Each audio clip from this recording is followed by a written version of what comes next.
Yeah, I can just like roll it over that. Like, what do you think of this? Yeah. I'd say you need to like.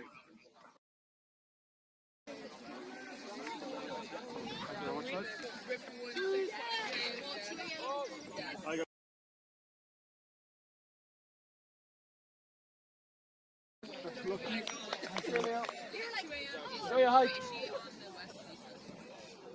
Good morning, everybody. It is currently 5:01 in the morning, East Coast in the United States, where I'm broadcasting these games from. And it's past 10 a.m. at Dublin 4, where UCD will be playing today's games. Our camera's been having a bit of a spotty connection to start today, so give everybody a second to get that sorted out. But my name is Max Wolpoff, and I'm here to bring you live Claddagh and Fianna Bowl action from a remote location in the United States. We're grateful to those of you who have joined us already. Drop a comment in the chat. Let me know where you're watching from, because it's always fun to see the global reach of UCD American football. Before we get truly started with today's games, I want to show with you some of the schedule that I have pulled out for today. So all the games today are going to be June 6th. So these are the games that are going to be at UCD. UCD will be playing twice today. We're playing first against South Dublin Panthers Navy, then I'll be kicking off shortly. And at the same time, in the Fianna Bowl, the Dublin City Wolves will face the Louth Mavericks. At 11:30, the Claddagh Bowl action will take a break, and Fianna Bowl action will feature the Belfast Knights versus South Dublin Panthers White, which was South Dublin Panthers, one of their few teams they faced where they were actually better than this season. And then at 1 p.m. local time, it'll be UCD and the Dublin Red Bows. There will be more action after that, but I will be cutting off the live stream after UCD's game ends, because I am somebody who does not live locally and I need to sleep, because waking up at 3:50 in the morning to do these games is a little bit crazy. So we're thrilled to those of you who've decided to join us. Games today will be here at UCD's field. They'll be going they'll be going perpendicular to each other, and I'm forgetting what the math terminology is for intersecting, but they'll be going the opposite direction of play that UCD will be having in their home games this season, of which there's only one left, come to think of it.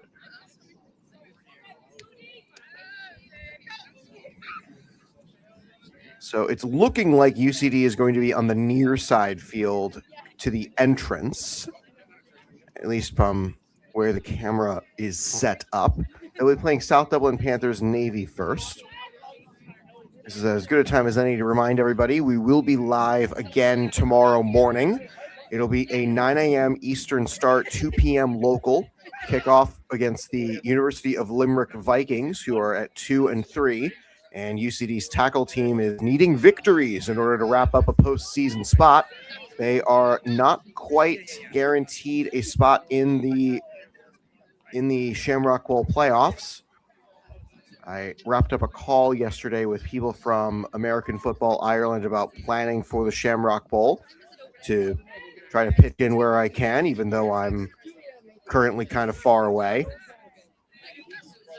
So UCD, they've only got one home game left, and it's going to be the game next Saturday, which is a week from today, against the Cork Admirals, who have really had a surprising fall from their position last year. They're 1-6 entering play this weekend, and they've only got one game left, and it's the game against UCD. So Cork is, I believe, safe from relegation, but it would be a remarkable loss of fortune if they did not stay up.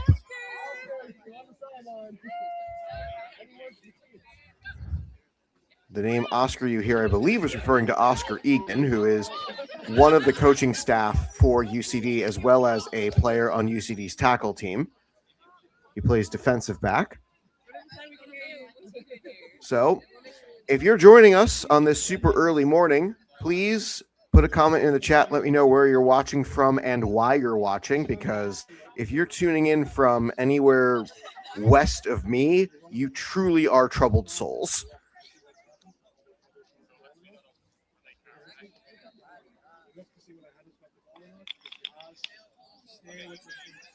So we're just about set. The officials have finally taken their spots on the field. I could hear on the other field they were doing an equipment check. South Dublin Panthers Navy is getting set.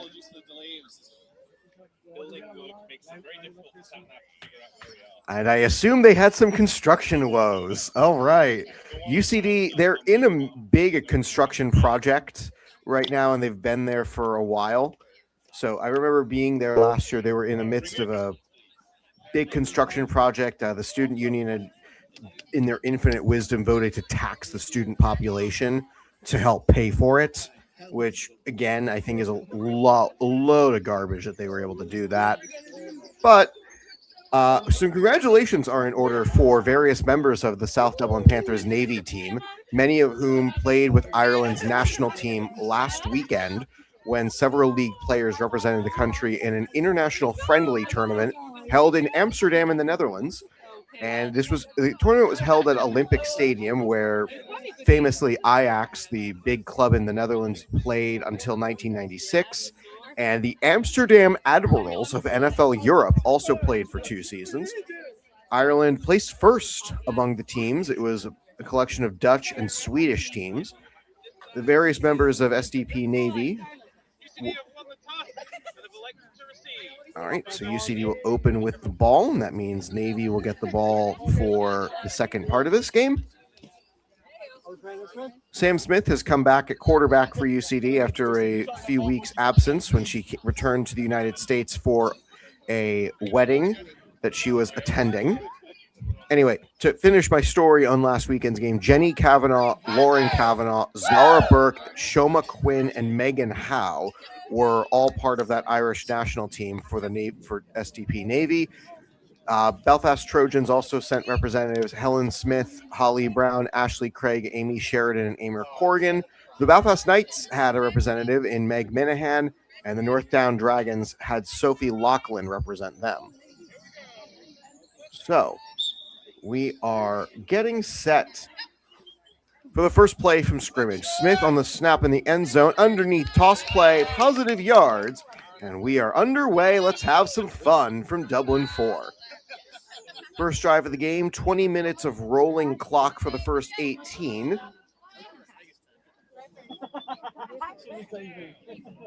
Heather Shore is the slot receiver, right-hand side of the snapper. That's Kaylee Veal who sends it to Smith. Underneath, toss play. It's a quick ball right at the line of scrimmage, if any gain. That was incredible display of catching for Roisin Keane to catch that in traffic, but better defense from the Navy team clad in navy and gold numbers.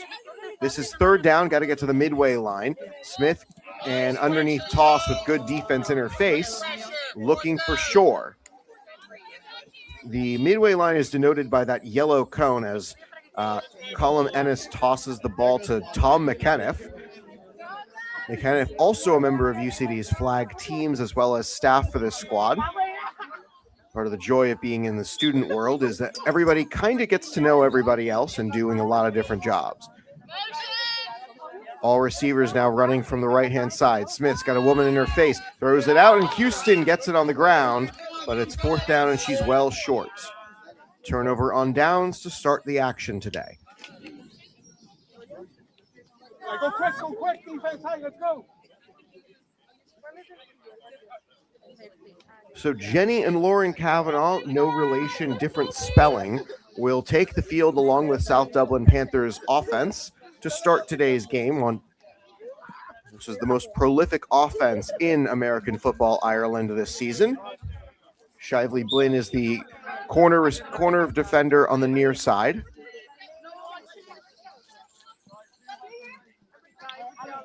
And Heather Shore, the blitzer on that one, as Jenny Kavanaugh was unable to get the pass away. This is her 5th year playing flag football, and no gain on first down. These two teams had a narrow score margin, at least by South Dublin Panthers Navy standard, in the one game they've played so far. All receivers left-hand side. Looking underneath, and it's just up and over. Houston with a pull. Pass went for Orla Shutt.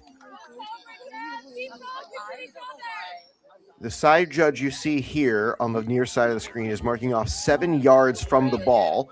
That's the designated line where the blitzer must stand behind in order to be eligible to rush the quarterback. One receiver wide left, 2 to the right. Kavanaugh's got it, throwing underneath. It's over the head of her intended target.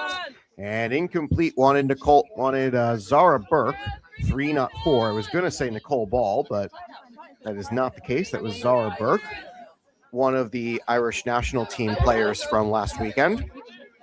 That was 3rd. This is 4th down. Thrilled to see people tuning in. Shively Blinn is going to cut across to the right-hand side. She's going to stay underneath for the route. And it's a toss all the way over the side. Caught at the midfield line. Houston saves the touchdown. But Shioma Quinn got behind the defense. I don't have any notes on Shioma Quinn other than her participation on the Irish national team last week. And that's a first down of the day for either squad. Stack formation left side. This is a new first down for here. Broken up, incomplete. Houston, the intended target was shut again. The vocal support you hear is from Kaylee Veal, who's been a veteran of this squad for UCD.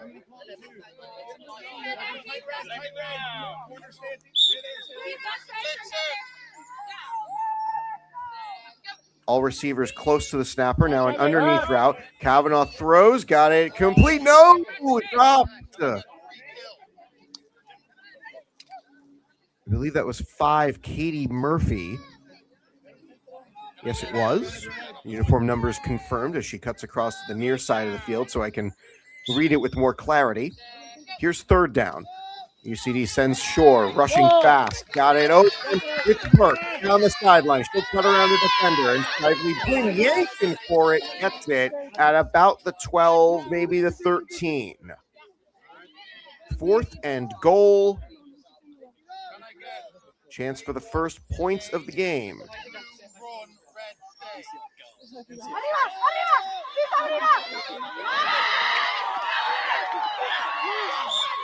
I don't exactly know what's going on the other field. I can tell you that it is the Dublin City Wolves against the Louth Mavericks, but I don't know voice cadences well enough to tell you what positive thing happened for whom. 2 receivers left, 1 to the right. It's 4th down. Shore on the heavy rush. Launches toward the end zone. Up in the air. It's intercepted in the end zone. Not like it really matters for field position's sake, but the touchback puts it at the automatic starting position, which is where UCD was going to be anyway if the pass fell incomplete. So both teams go empty on their first drives, and for the stat purposes, Houston gets the interception. Still scoreless between the Sky Blue and Navy. Smith from the end zone. She's got options, throws underneath to her favorite target. It's Houston, cuts around, and a good tackle from Ball. Cuts off the first down gain.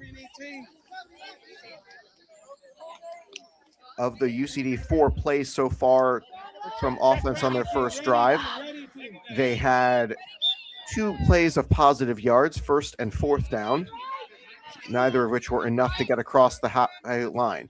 Underneath, toss play to Shore. And that's positive yards once again. Red 21, red 21. Shuts that play down. I also don't have a whole lot of information on Orla. Just a name and a number, which is sufficient. Two receivers right, one to the left to Smith, looking down for Veal. It's in her grasp, incomplete. Hot missile out of the hand, and Veal could not handle it, and Shutt could not intercept it. It is 4th and about 6, maybe 5. Two receivers now left. Motion from the right side. Smith, stutter step to Houston, gets there, but not enough. Yet another pull for Jenny Kavanaugh as a 2 straight turnovers on downs. On a 4th down play that went for positive yards, but not enough positive yards to qualify for a first down.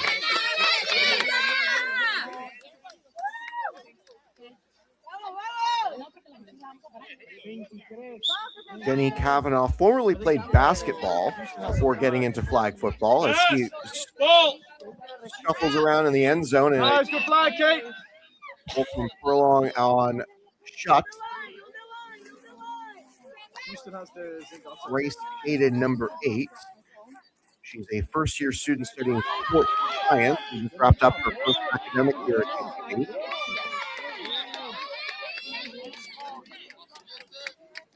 Punch formation. Everyone fans out.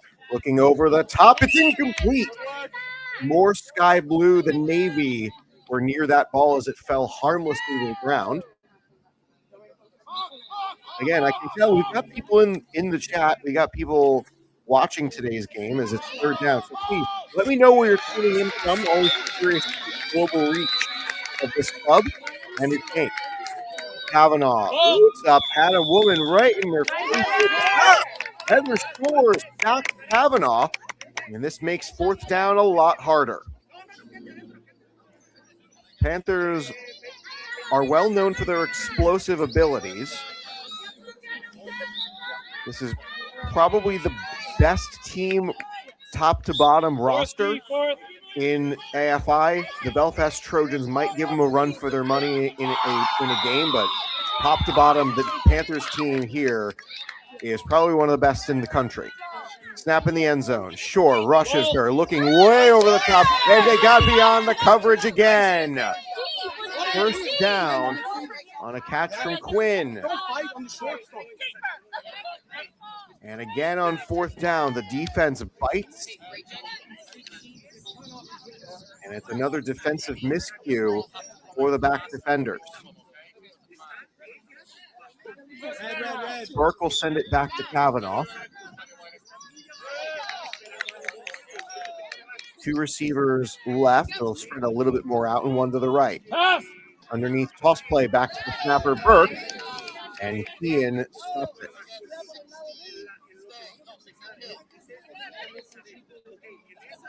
So this is now going to be 2nd down and goal.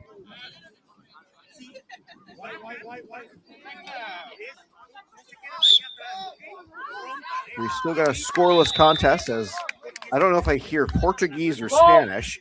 Ball throw underneath it. It's complete, not for very long, as Natalia Highland comes on. She played Gaelic football and camogie for Ballyboden St. Enda's. She's also played Gaelic football with the Dublin senior team for inter-county play. We're still, I think, a month away from the inter-county finals, if I recall the Gaelic calendar correctly. All receivers are to the right. 2 of them are close to the snapper, Burke. Kavanaugh's got the missile. It's a flag on the play. Throw toward the side in the end zone. Highland stretching. She's short. We'll check the flag.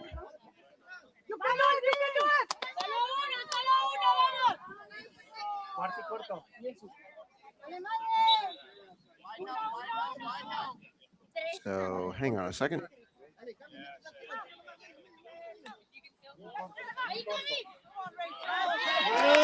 And they've already spotted the ball back, so I'm assuming this was an offensive penalty.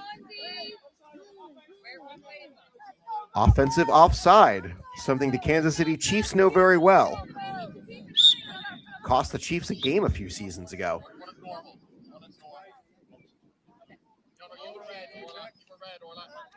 right, so that was still third down, and they'll just repeat the down.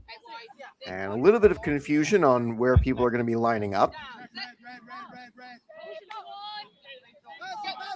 Motion, quick snap. Quinn was the one in motion. Kavanaugh throws it, finds Burke, and it's a quick snap and hold, maybe a yard, if that.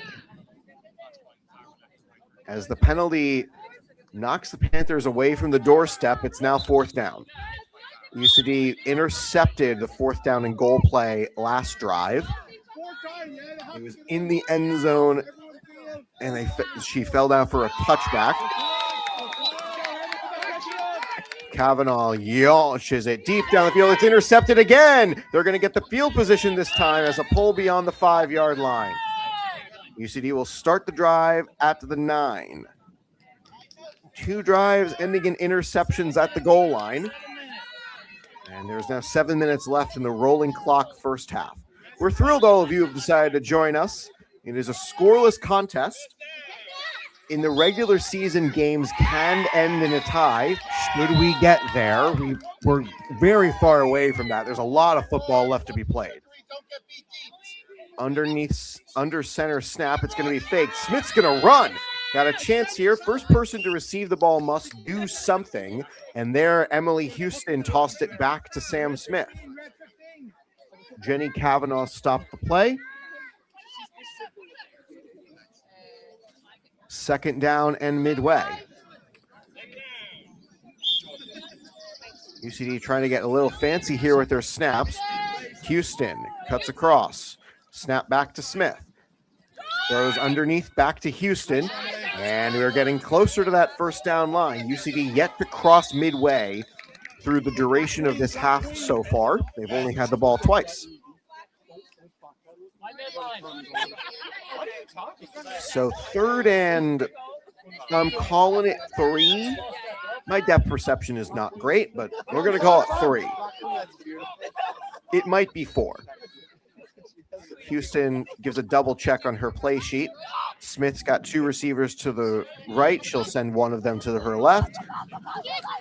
Third underneath for Veal, and she gets a quick pull from Kavanaugh, but not before crossing the first down line. First down, UCD. The other game seems to be at least a little bit more offensive oriented, but UCD is bit by bit cutting across the field here. Got almost the full length of the halfway to go. Smith throws it underneath, finds Houston, and you'll hear the commentary from the sideline of where's the flag? I believe that was Michael Harvey. It might have been Tom McKenniff too. I'm not going to single out any one of them. A common refrain of every sport is complaining about the officiating.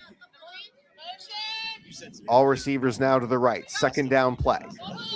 UCD's gotten positive yards on every play so far. They keep playing here. Veal's got room down the sideline, inside the 10, inside the 5, as she cuts through, getting to maybe the 6 is where they mark her. Third and goal. UCD is outside the no rushing zone, so they can run the ball from here. Not saying they should or they will, but it is a legal play to run the ball in this scenario. It is raining here in Ireland. What else is new? 2 receivers right, 1 to the left. Motion to the left. Smith underneath, fakes the toss play, fakes out the blitzer, looking back in the end zone. Touchdown, UCD! First points on the board, and they go for the students.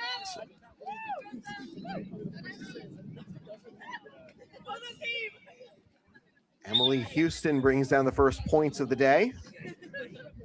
Trying for 1. Smith fields the arcing snap. Underneath play. Houston again stretching for the goal line, and she gets it. Add 1 to the total, and UCD's got a possession advantage. 7-0 UCD on top. As it is now time for the third drive of the day for the Panthers. They faced 4th and goal each of the previous 2 drives and threw an interception on both of them. Let's see what happens here. Motion from right to left. It's a toss play. One-arm hand. Nicely handled for Quinn as Houston saves the stop.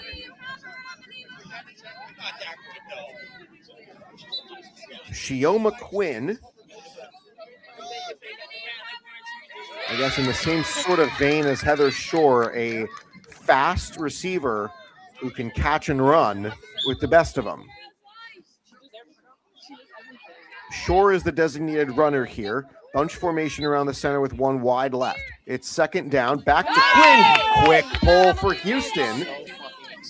It's positive yards again, but it's third down as they dink and dunk their way across the first half of the field.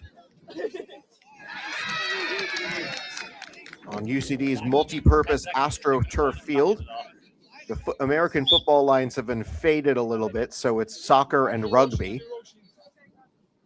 Two sports that spawned at around the same time in the same sort of movement.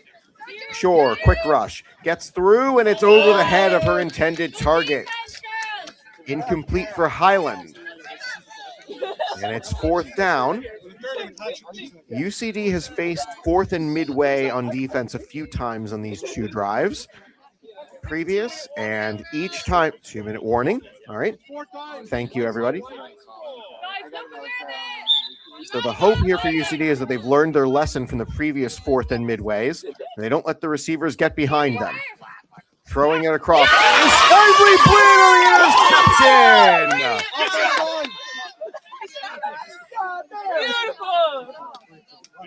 Ash Shively Blinn, a first-year student at UCD studying Spanish and Italian with a magnifico interception. So UCD gets the ball at where the play ended due to the interception. It is a first down. They can cross the midway line and get a fresh set of downs. Smith, with Houston at her left, will bring her to her right. Takes the snap from Veal. Looking at it underneath for Kean. It's a quick stop at second down. Don't touch the ball until 10 seconds, okay? We're rolling clock here. It looks like, and it's second down. They're less than a football length away from resetting the chains. The clock is going to keep running here. Both teams have 2 timeouts they can use.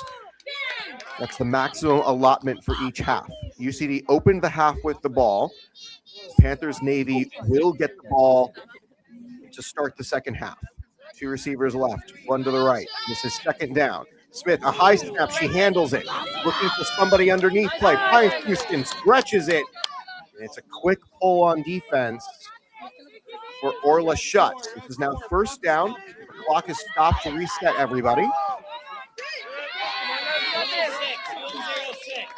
Minute and 6 seconds. Panthers Navy has both of their timeouts. UCD does as well. Ian across. Smith takes the snap, looking over, finds Shore. It's over her head and almost intercepted. Jenny Kavanaugh has thrown 3 picks today and almost had her first on defense. Second down following the incomplete pass. That play took a full 6 seconds. UCD trying to take as much time as they can off the clock. If they end up not scoring, it leaves the Panthers with less time. Smith takes the snap and has to go backward for it. And it's a sack beyond the halfway line.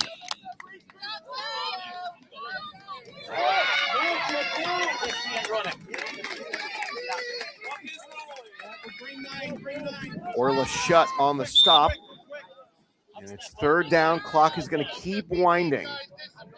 2 receivers right, 1 to the left. Third and goal. Smith takes another snap. It's a corner rush. Finds Houston, gets around, gets positive yards. And now this makes fourth down an interesting goal here for UCD. UCD's got 1 timeout left as they take their first here. So here's an interesting chance for Patty Sweeney. I'm going to call it about 14 yards from goal line. So after this play, the ball is going to go to Panthers Navy for the duration of the first half, regardless of what happens here. So what is the call as Smith, Veal, Kean, Houston, and Shore are the 5 on offense?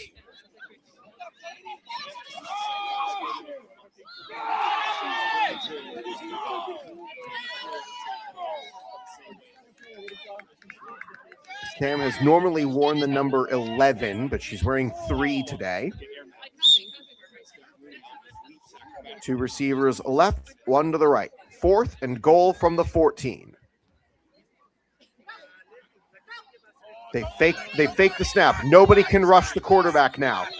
Smith steps up, looking end zone. One score, touchdown! UCD! Incredible fake snap cadence as it gets UCD on the board. It's a 2-possession advantage.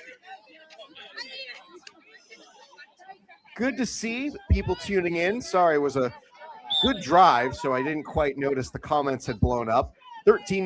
UCD going for the first goal point. Houston stretches. Did she get to the pylon? No. So it stays a 13-0 advantage on the untimed conversion play. Defense comes onto the field.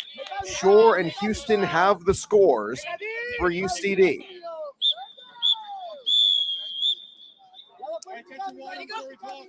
And it looks like that was the last play of the half.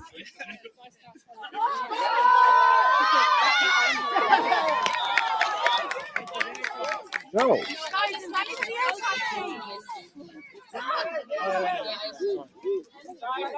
UCD had just enough time, so it's halftime, everybody. Yeah, Sam Strike Smith and Darren Mooney. That was a masterful final drive of the half from everybody involved at UCD. That was masterfully planned, masterfully executed. Get to 4th down, find the snap cadence to draw both blitzers off the blitz line. Magnifico.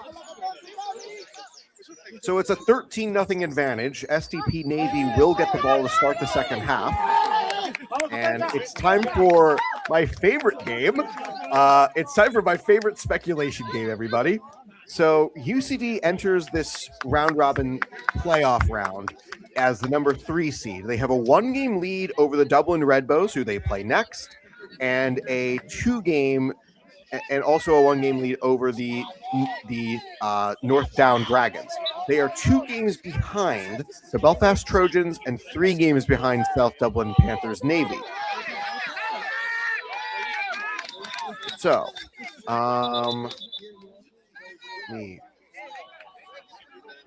okay. So there is a narrow scenario that would allow UCD to be the top overall seed, and I'm going to run through it for you right now. Each team's record from the normal round robin round carries over to the next round. So UCD is 6-3. The Panthers are still undefeated at 9-0. There is a super narrow singular lane pathway that would allow UCD to be the top seed, and here it is. UCD has to win all 4 of their playoff qualification games. South Dublin Panthers Navy have to lose all 4, and the Belfast Trojans are only allowed to win 1 game against the Panthers. That's the only scenario that would allow UCD to run the table and get first overall, which means it's very unlikely. That said, the playoff format, for everybody who might be curious, I don't know what's happening. I can't quite tell. This is Dublin City Wolves against Laugh Mavericks, by the way. I have no idea who just scored or what just happened. And whatever it is, it's a flag on the offense, so the play doesn't matter anyway. So anyway, the playoff format, when we get there in July, is it's going to be a 4-seed versus 5-seed qualification game. And the winner of that game will play the top overall seed. The 2nd seed and 3rd seed will play each other on the opposite end of the semifinals. And the winners of those semifinal matchups will meet in the Claddagh Bowl. It is the same sort of format for the FINA Bowl, which is going to be the second tier championship for flag football for the teams that did not make the top 5 in the round robin round. Get Tom McKenniff a third ball and let's see if he can juggle. So, wonder what everybody else is up to this morning.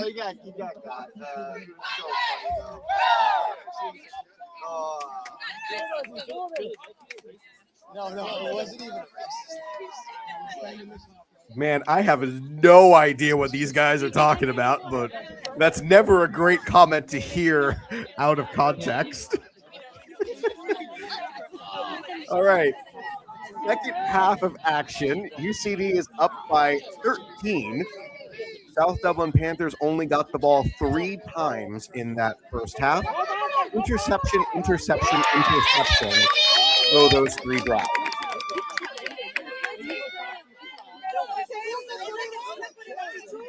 As Dan Vershu will exit the field. So let's see what Jenny Kavanagh and about half of Team Ireland from last weekend will do here. Kavanagh from the end zone launches it downfield, looking for Quinn. It's off her hands, incomplete. Wanted a big shot play to start the game, and just missing. Second down.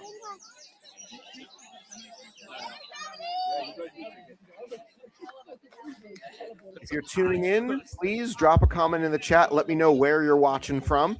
We've already had a couple members of UCD's tackle team joining us. They'll be playing tomorrow at 2 p.m. local time, 9 a.m. my time. Kavanagh dances around in the end zone, finds her receiver Quinn underneath, and Houston gets the pull after a 6-yard gain. Houston and Shore have the touchdowns for UCD.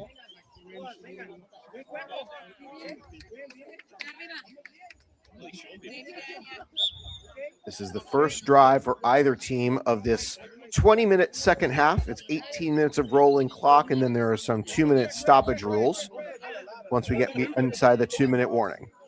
2 receivers left, 1 to the right. Kavanagh underneath finds Burke. Burke gets not much.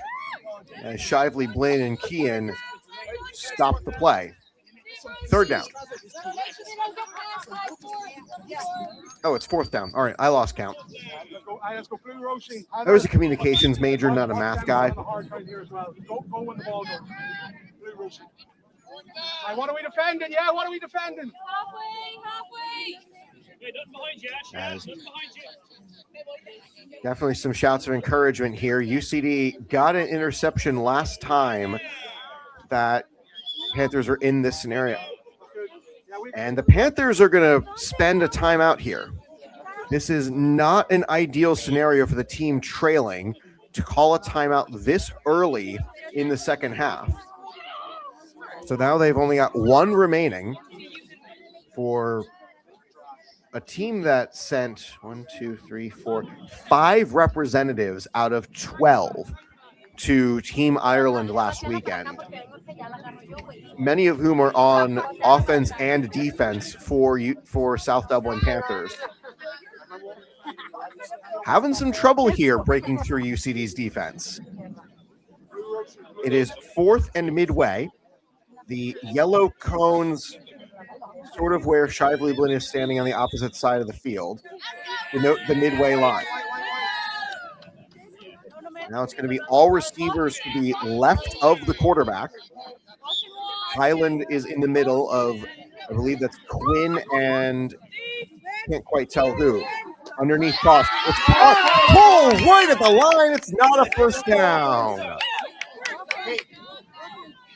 So the good news for South Dublin Panthers is this drive did not end in an interception. The bad news for Panthers is that they didn't get a first down either.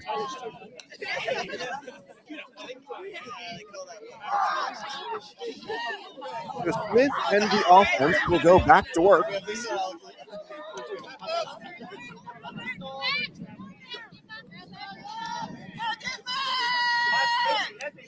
The 3-possession lead is awfully hard to overcome in flag football in the second half. Let's see if UCD can make that happen here. Smith underneath for Houston, for Kean cutting across. Houston and Kean were cutting across each other. And on the mesh concept, works out just fine. Solid gain of about 8-9 yards.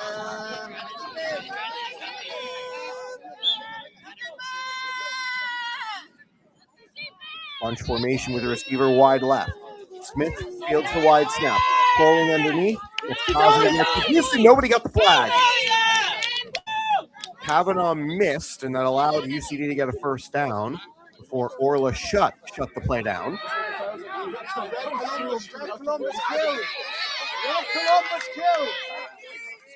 All right, so let's see what the call out is for the professional team at home of the Aviators of the United Football League. 2 receivers left, 1 to the right.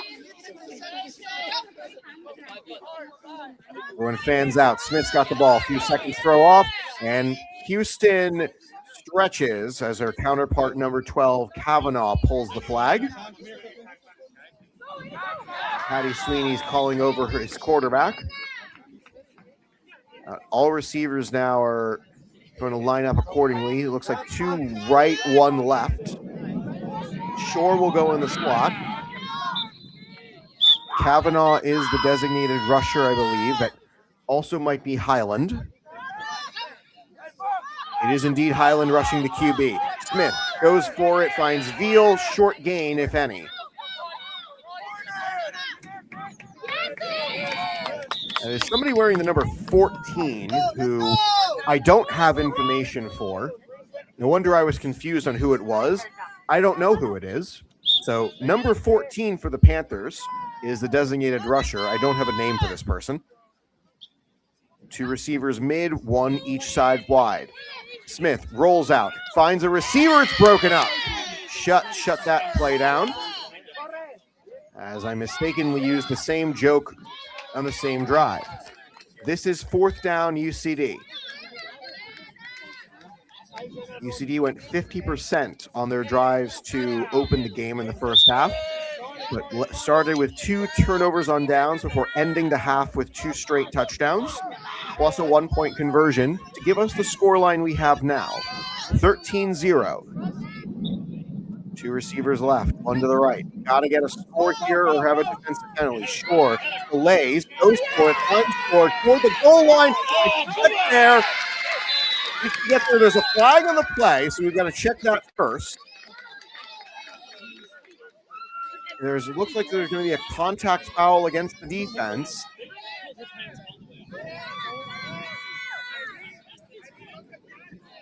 So what's the...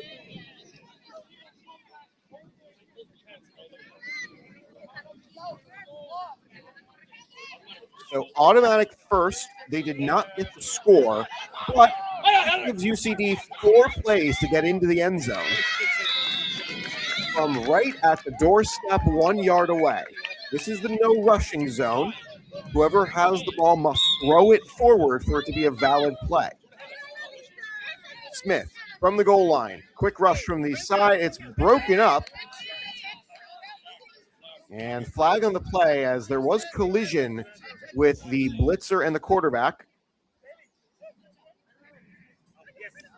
They'll swap out balls. It is a wet day in Ireland.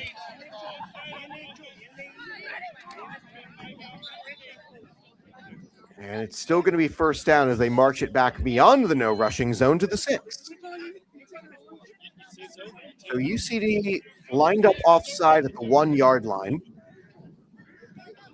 This is still first down, by the way. So UCD's got a chance here.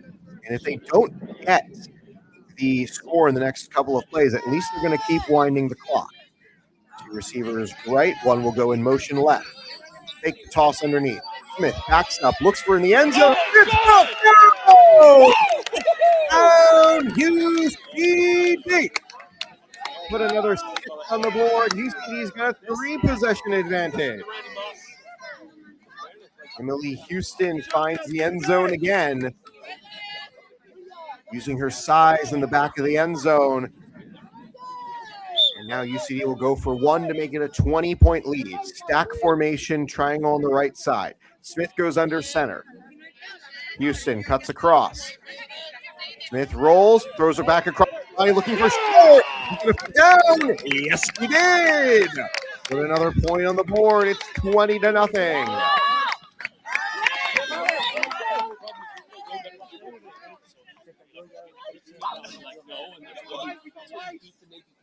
So South Dublin Panthers Navy are in a 3-possession hole.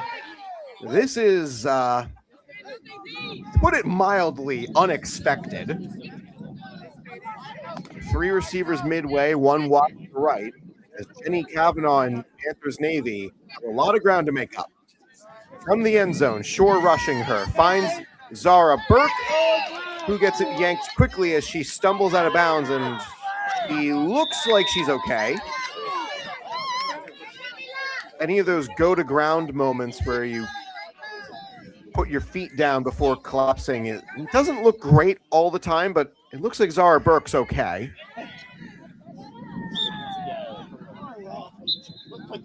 Burke also previously played basketball. Looks like bunch formation around the center. Kavanaugh lines up, throws it deep, looking for anybody. Houston knocks it down. 2 receivers, 2 defenders. As Murphy and Quinn were going for it, as well as Hayden and Houston. It ends up just falling innocently to the ground. So this is 3rd down in midway. And yes, your eyes are not deceiving you. It is 20-0 UCD. Getting into the later goings here of this second half of action. Panthers Navy have already burned a timeout.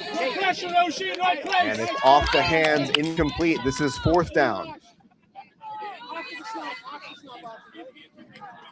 Panthers Navy will play their next game at 2:30 local time against the Dublin Redbows, whom UCD will play at 1 p.m.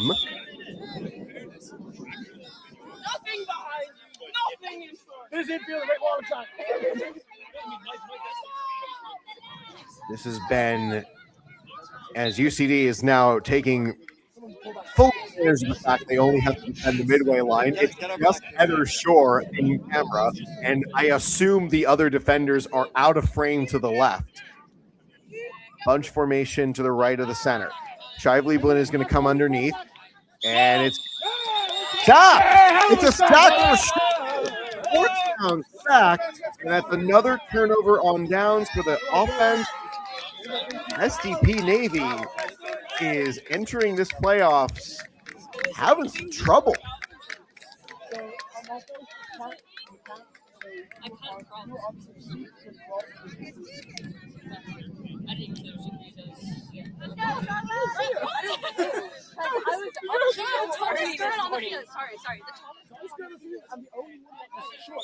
Well, 20-0. UCD takes the ball for the second time this half. Smith in formation, throws it right back to Veal underneath. And positive yards on 1st down. That's about 4, maybe now full 5, a full 5 yards on the gain. As, gosh, this is certainly a lot surprising. SDP Navy ran roughshod through the regular season round robin, and now that we're in the playoff round robin, having some trouble here.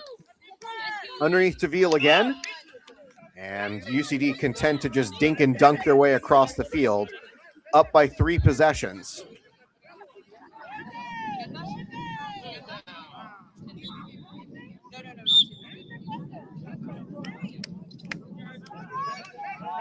UCD is taking their time. They've got time on their side here. Triangle around the ball, wide receiver to the left. Smith waits until she absolutely has to snap it, which she does now. On the rush, looking for Shore, and it's bobbled, incomplete. This is now 4th down, UCD.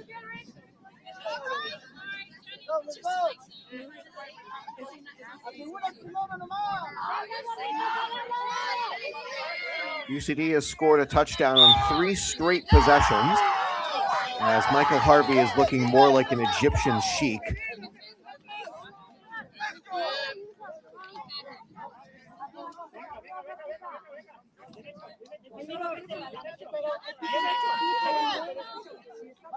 Same formation as before. 4th and midway. 2 rushers, both coming in. One stays back in coverage, looking downfield, and it's dropped. Incomplete. Out of bounds.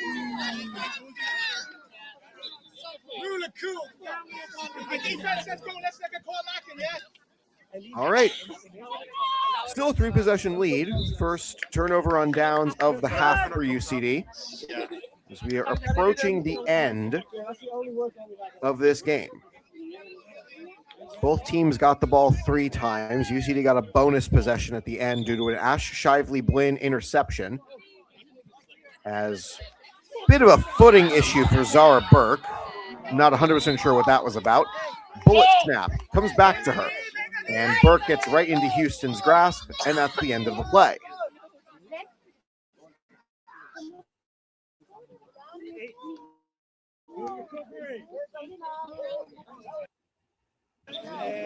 We lose pixels in the camera for a moment here. There are 6 minutes left in this half.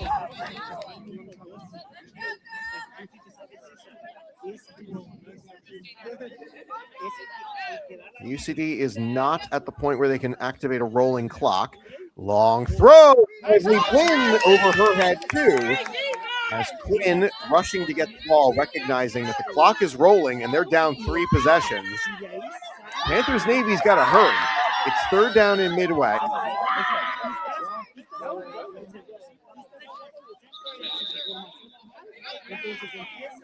$20-0.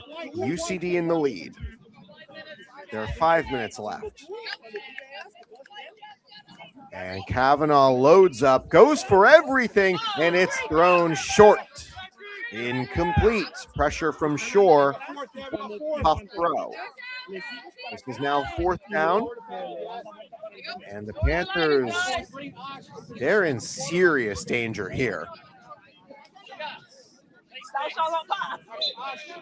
Roughly 4.5 minutes to go.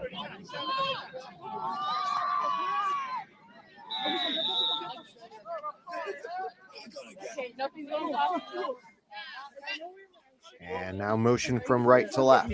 Now it's going to be an interesting snap here. Highland throws back to Kavanaugh. She can run, she can throw, she's going to throw. Looking over the side, finds Quinn, getting to that halfway line. It's a close call. And yes, the first down is given. We lose connection on the camera.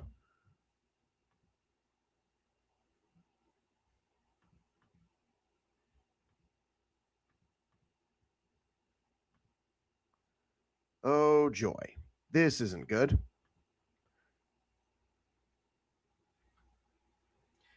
So, Panthers Navy getting a first down.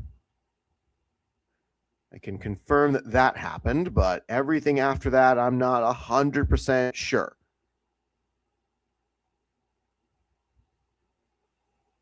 Connection is still there with the camera. Pardon me a second. I'm going to flash the schedule again and see if I can reset the connection here.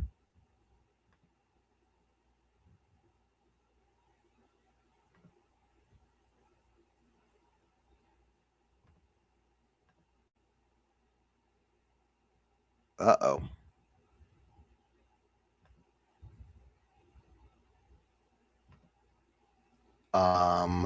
This isn't good.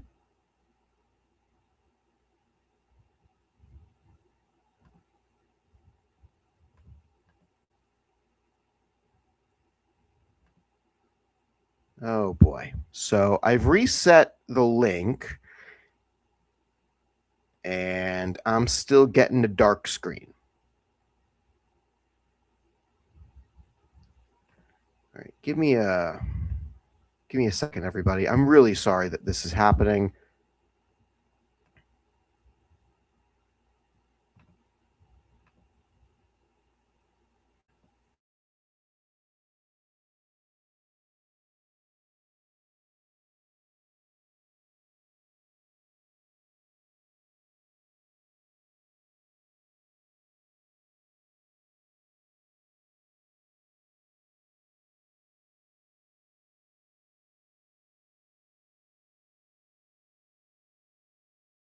Give me a second. Sorry, I had to reset my internet because for whatever reason, my internet connection was not going great. So it's fourth down. That I heard that. So the signal here is fourth down. Not a clue what happened the previous 3 plays, but we're inside the no rushing zone. It's fourth down. Panthers Navy have still not scored yet. Kavanaugh back to throw. Shore making it difficult, and it's broken up. Incomplete. The drive ends at the doorstep, and UCD takes control again. Not 100% sure why I couldn't show you the previous 3 plays, but we got there in time for the end of the drive. As now UCD is going to put in a few reserve players and make sure that people are healthy enough to play the second game. Navy, I believe, is going to, no, they're going to keep their starters on the field. All right. Thanks for sticking with me, everybody. I'm really sorry that happened.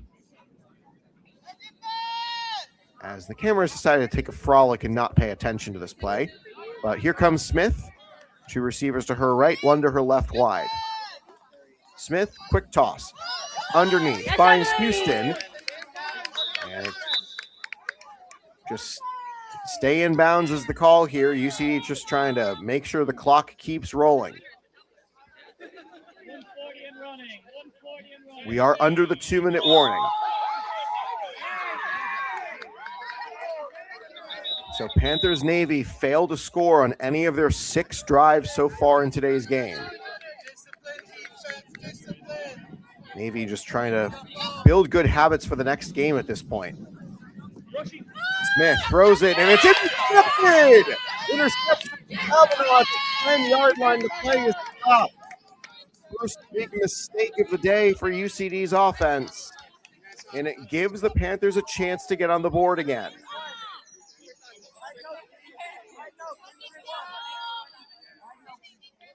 At last check, Panthers had 1 timeout and UCD had 2. I don't know if that's still the case because we missed 3 plays. Kavanaugh back to throw. Underneath, finds Quinn, shakes a defender, and crosses the goal line. No, it's short. It's short. It's short. Short is the call.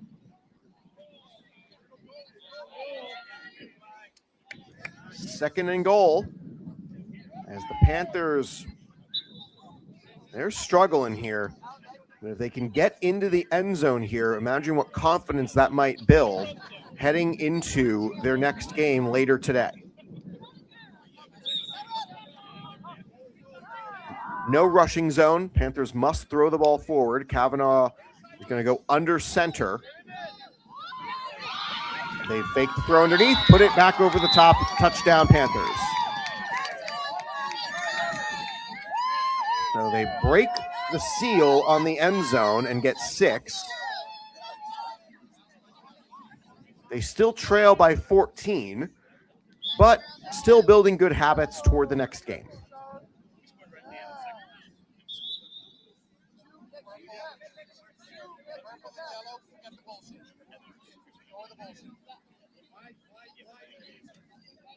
Clearly, nobody's received media training on what words they can't say on air. 2 receivers left, 1 to the right. 1-point conversion here for the Panthers. Kavanaugh to throw. Shore, the rush, underneath toss, and it's caught. Yes. No, short.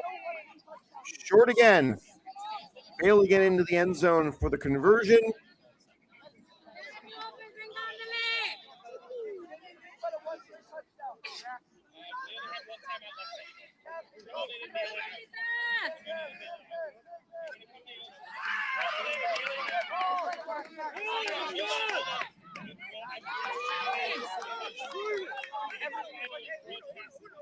And it looks like UCD was going to try to let the clock run, but Panthers do have one timeout, and they're going to force UCD to make a play.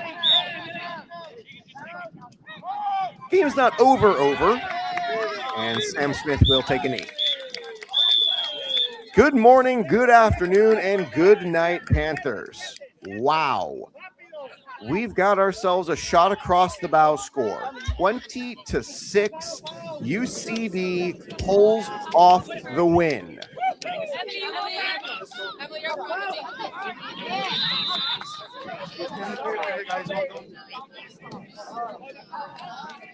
How's this for a shot of adrenaline to start your day?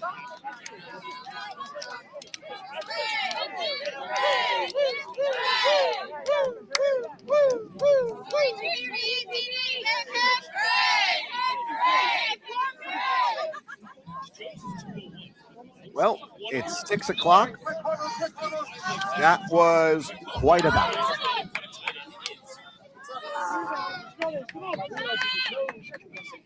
So, once again, thanks everybody for being part of everybody's Saturday. This is going to be an interesting day. We've got a couple of different games going on after us. The next game to follow, as I go back to sharing my screen for a moment. Yeah, let's go back to this. So this is the schedule for the playoff format. It is going to be these games so far today. So UCD won 20-6. I don't know what happened in the Dublin versus Louth game, but Belfast Knights and South Dublin Panthers White will be the next game. I believe they're going to be playing on here, so I might be bringing that game to you as well.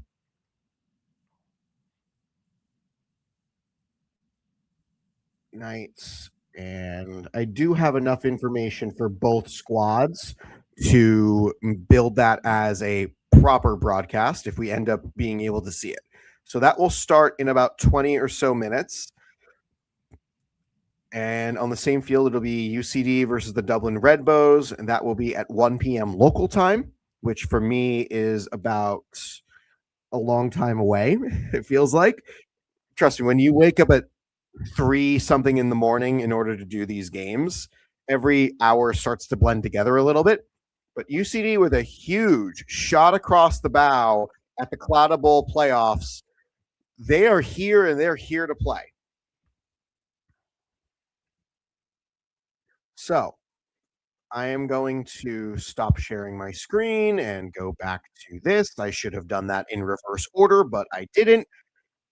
Sup, everybody. So we've got some time. We've got questions I can answer. If you've got them, throw them in the chat. Always curious to see where people are tuning in from. It's definitely going to be an interesting couple of hours before we get to our next game.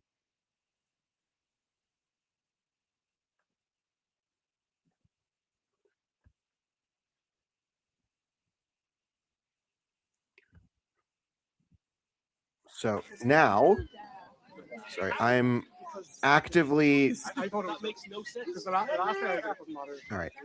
Sorry. I'm trying to keep up with where the games are going to be and doing it. So I've turned the. So I'm going to turn the screen audio off from the VO so that I can hear it, but it doesn't go out over the air. So if y'all got questions, now is about a good. Hey, Sam's mom, good to see ya. I hope you've got plenty of caffeine with you because I'm hopped up on 2 cups of tea right now.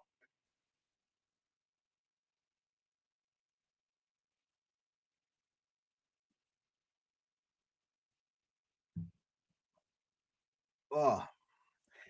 So UCD pulls off what I think many in this league would consider an upset, taking down the South Dublin Panthers Navy squad.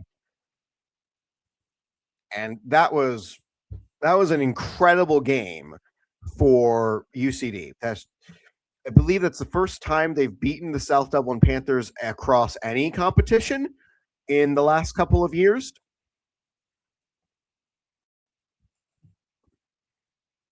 As I'm going to pull up the American Football Ireland website to show everybody.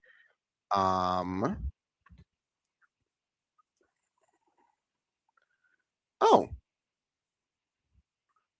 okay. So actually, everybody, I'm going to share this tab. So let me show you how the league is organizing this. So phase 1 of the season was completed a few weeks ago, and that was the regular season round robin format.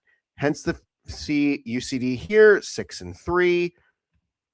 Oh, sorry, you guys can't see because I have the wrong screen layout. There we go. Okay, so phase 1 of the season was completed a few weeks ago. South Dublin Panthers finished with a 9-0 record and a plus 225 point differential. They ran away with the league. They absolutely ran away with the league. They were the only team to not allow over 100 points. They were the only offense to break 300 point seal.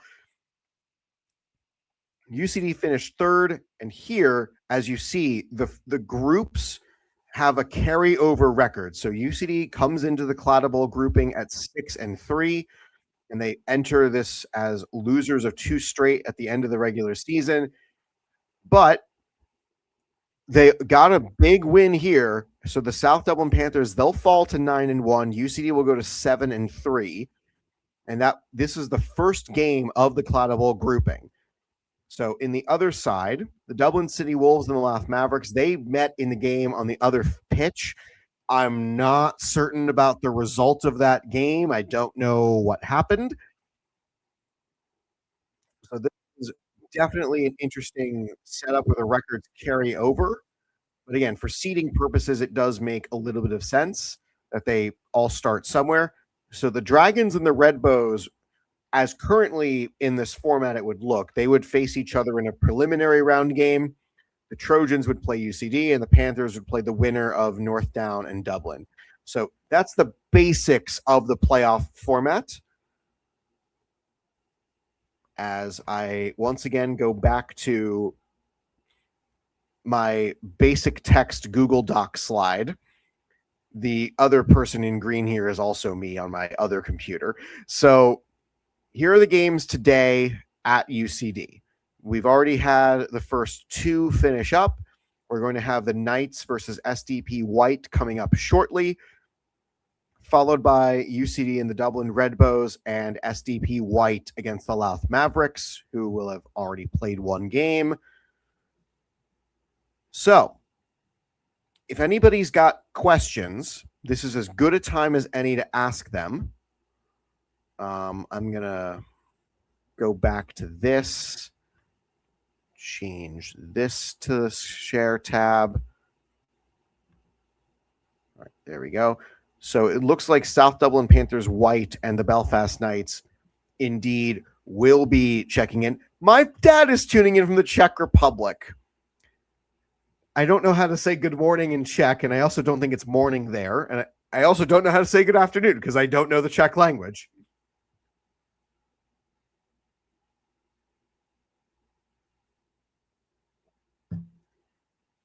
Now I'm curious. Translate. I'm going to try this. Okay. So, all right, let's see. See, I assume, yes, Czech is a basic language. It's 12:08. All right. So here we go. Good. Work with me, computer. Good afternoon. Dobre odpoledne is apparently good afternoon in Czech. DOBRE with an accent. Next word, ODPOLEDNE. Again, I don't know Czech pronunciation or spelling rules or really why certain things are there. But anyway, good afternoon to my parents who are tuning in from a vacation in the Czech Republic. And this is actually one of the rarer times where my parents are in a time zone ahead of me as I broadcast a game. Normally, they're either in the same, because we live in the same time zone normally. What is the training ritual that players go through before the games? If I can go back to this. So a lot of the training ritual players will go through is really just running through the playbook, making sure that receivers know the route tree, making sure that the defenders know their coverage assignments, especially because flag football is a really offense geared sport. So a lot of the training ritual that, at least that I went through, knowing what I know from having been at many a practice for the UCD team, is just making sure receivers know their assignments whenever they call out the seemingly random numbers, cities, and colors. As you might be able to see here, the receivers are practicing in breaking routes. So they'll try again, breaking in from the other side, making sure that their steps are coordinated with the timing of the ball. A lot of football is timing based, where much of the beauty that you see is really regimented in time, where it's 1, 2, 3, got to get the ball out, where the quarterback needs to make split-second judgments about who's open and who isn't. I just finished reading a really fun book, which, if anybody is out there is super interested in the minutia of what it's like to play quarterback in this sport, I recommend American Kings, a biography of the quarterback by Seth Wickersham. I just finished reading it a couple of weeks ago, and it was a fascinating eye-opener into what it takes to play quarterback at the highest level in this game. One of the things it talked about was Joe Montana and Steve Young on the San Francisco 49ers. So the 49ers famously ran a really complicated offense for the time. It was difficult to grasp for a new person, and Steve Young, who was kind of fresh into it, was learning it by the book and running it as it was written down, intended to. Joe Montana, who was the starter for a couple of seasons before Young took over, was running it at a different pace and was running it at better efficiency. And when asked about it by his coach of how are you running this more successfully than Steve, Montana admitted to short-circuiting some of the read options. So in a West Coast style offense, you'll have at minimum 4 receivers because it's just spread out the field, throw the ball all over the place. Each of those receivers, in theory, is listed 1, 2, 3, 4 in order of who is open for that play. Montana would get to the line and see the defense and realize, okay, 1 isn't going to be open first, but 3 will. So I'm going to reorder that and short circuit the by the book definition of the offense, because I have been in this system many years and I actually see what is happening. So it was a really fascinating insight into just why that team worked so well and why it took Steve Young a little bit of time to get up to Montana's level of efficiency running the 49ers offense. It was one of the most fascinating, eye-opening chapters of the whole book. And believe me, there's plenty. I would have organized the book differently. I think the book is a little bit difficult to follow because instead of organizing the chapters by quarterback or by person, it's organized by themes and it jumps from person to person through the course of the theme. I would have formatted the book differently, and I left the review on Audible saying as much, but the information contained within the book, absolutely wonderful. I just would have formatted it differently. So it looks like we are going to be able to bring you Belfast versus Panthers White. So I'm going to showcase that game, as it'll be Knights. They start at 0 because every game starts at 0 versus SDP White. Don't have to change too many letters in that. So we'll be bringing you 3 games today. I will be cutting off after the second UCD game, and that'll be against the Dublin Redbows right here on this field. So if anybody's got other questions about what I'm reading or other things on my mind, how my other jobs are going, I'm more than happy to answer them, or at least most reasonable inquiries. There may be a couple of things that I'm unable to tell you the truth on, and I will let you know if that is the case, because I'm limited by work policies or other limitations. But while I'm here, UCD will have another game tomorrow. UCD's tackle football team gets back underway following a loss to the Belfast Trojans a few weeks ago. This is going to be a 3-game sprint to the finish for UCD. They're going to play 3 games in a total of 14 days. And the first of which is going to be a trip to Limerick to face their college counterparts, the University of Limerick Vikings, who are a surprise 2-3 and have seemingly found enough offense to win 2 games and make themselves a contender for the last playoff spot.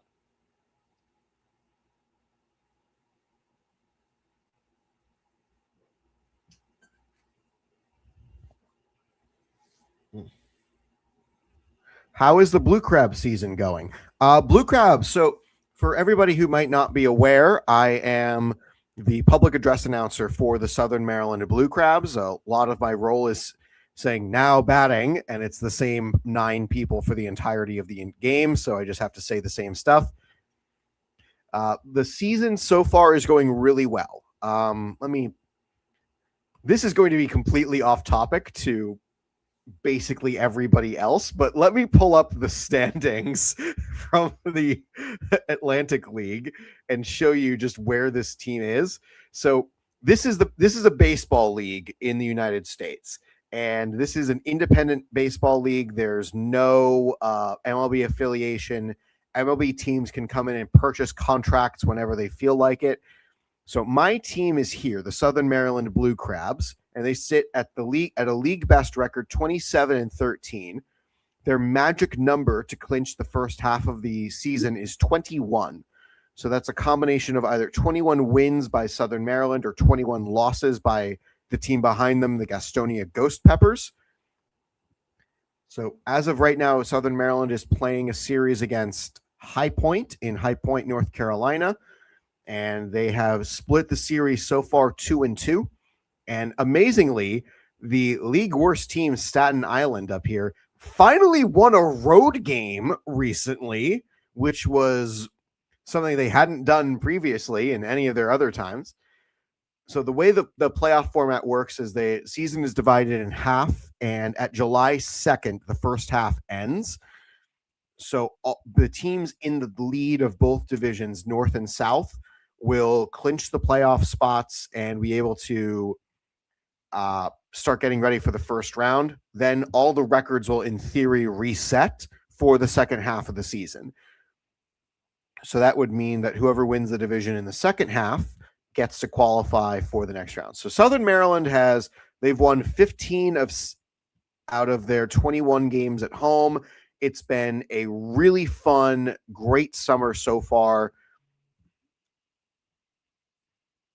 We've had an incredible time with all of the. We've had an incredible time at the ballpark. It's been a great time. If you're a local in Maryland or even in Northern Virginia, if you're interested in coming down for a game, absolutely, please do. Or even if you're in the Delaware, New Jersey, Pennsylvania area, or even Washington, D.C., please come out to a game. It's a fun time. Tickets are affordable. We had a promotion a few weeks ago back when gas was super expensive that a ticket would cost less than a gallon of gas. And I think we got a few hundred people based on those ticket promotions alone.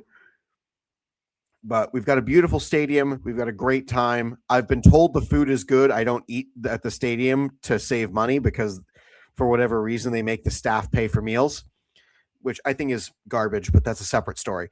What is a blue crab, and what does it have to do with Waldorf, Maryland? So, a blue crab is a type of fish or crustacean, not fish. It's a type of sea creature.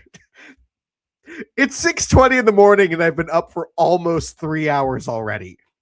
Give me a break, everybody. So, a blue crab is a type of crustacean similar to a lobster or a king crab or other hard-shelled sea creatures.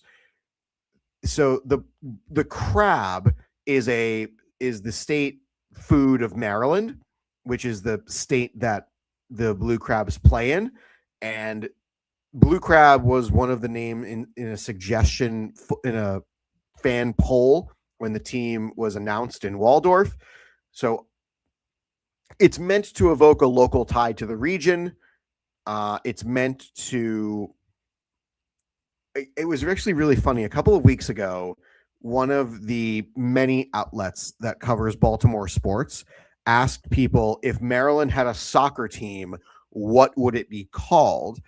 And a lot of people said it would be called the Blue Crabs, completely misreading the situation that one, a baseball team is already called that, and two, there's already a soccer team that plays in Annapolis called the Annapolis Blues, and that's also based on the Blue Crabs, but they couldn't call them the Blue Crabs because that trademark was owned by the Atlantic League team.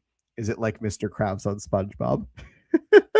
No, we're not too cheap to pay attention, and we don't waddle around pinching pennies and thinking of 10 good reasons to never let go of a dime. Sorry, that episode has been on my mind for a while. I don't know why, it just is. Anyway, is there a green crab or a red crab? Most crabs, I believe, are red outer shell, and I'm not. And again, the blue crab is not necessarily indicative of the outer shell.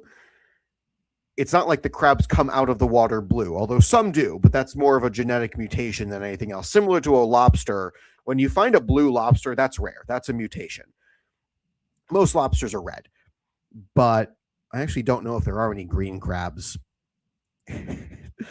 Look at you, Dad. You've got me talking about crabs at 6:20 in the morning, which is probably later in the day than most crabbers get their day started in the Chesapeake, come to think of it.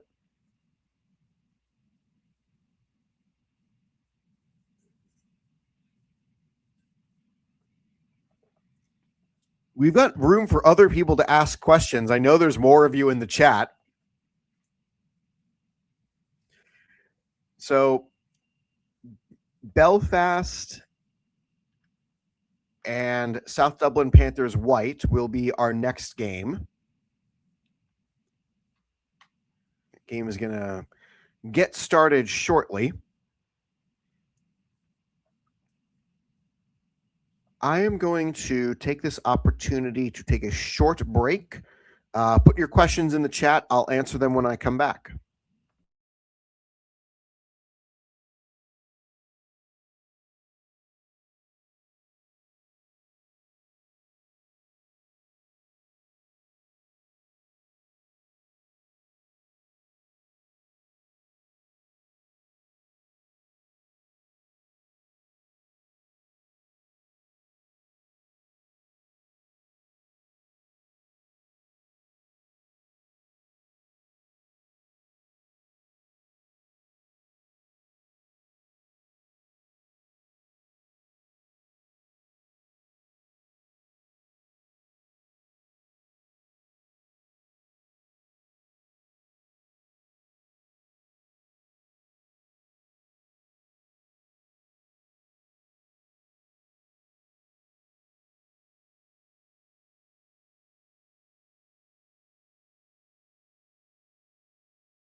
All right. Welcome back, everybody.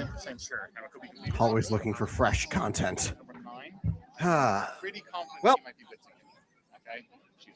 so Belfast Knights will be coming out in yellow, and South Dublin Panthers White will, as the name implies, come out in white. So the Panthers used to be, I think, the only team with home and road uniforms. As we briefly go over another equipment check, this is a standard practice for everybody who plays flag football. They make sure the flags are actually pullable as opposed to being glued tight so they can't be yanked.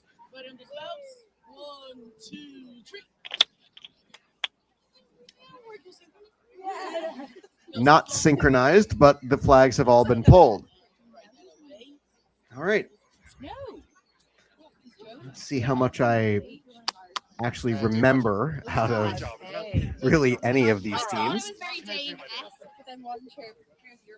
All right. So we're going to keep track of this game, as could be very interesting for Fiendable implications. Long story short, I have a slight issue with how you're running. Not how you're running. We always want to. But maybe she has a week who wants to go pro at the very least. So just you be safe and everyone else feel free. Like go for the ball, go for different clothes. So make sure you get the back stuff. The other one that you might do a bit today, if you've got Happening is you are running here, right? And then you're looking but at you've done it before. So the one thing I find is I don't I'm gonna ask for scores from the other games.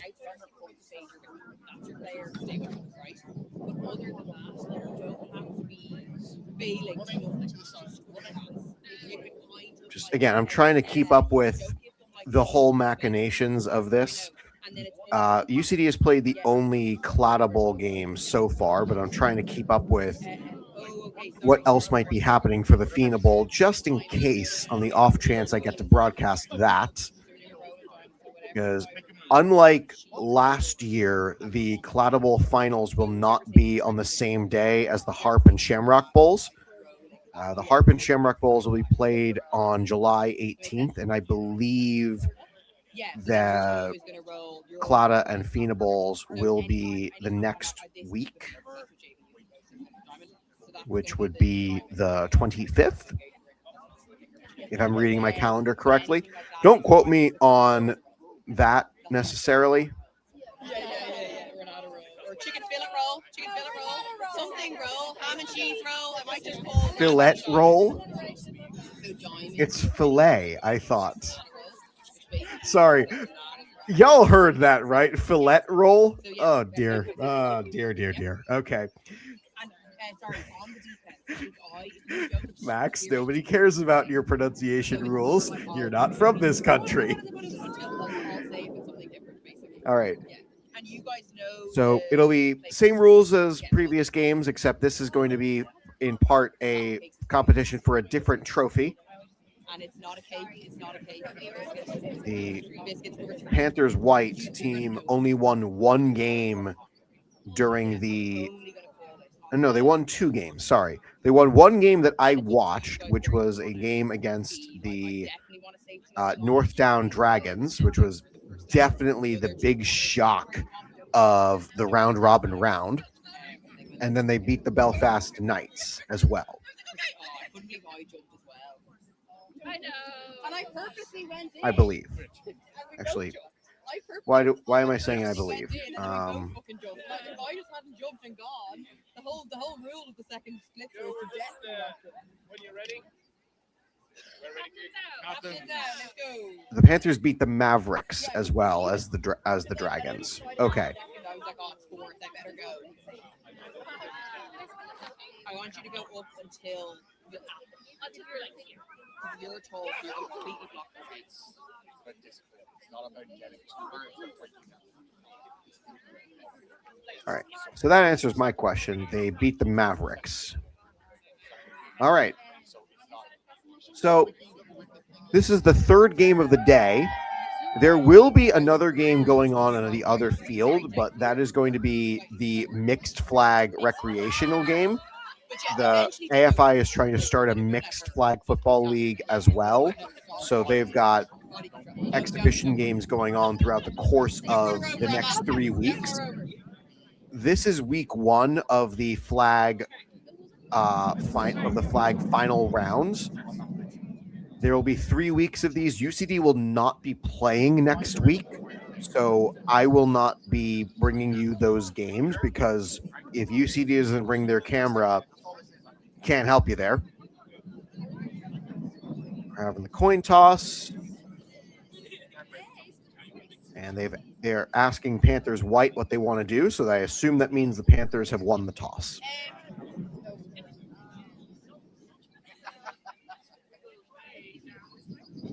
I'm still waiting on a report from the other game. All right, so Knights will be going left to right. So Knights will get the ball first, and the Panthers white will go on defense.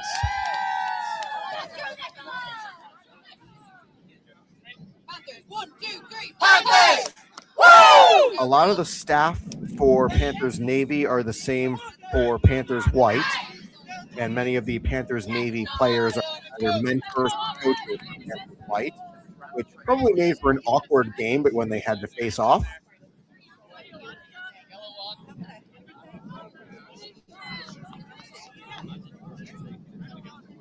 All right.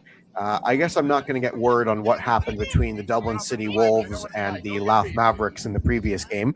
Let's go defense!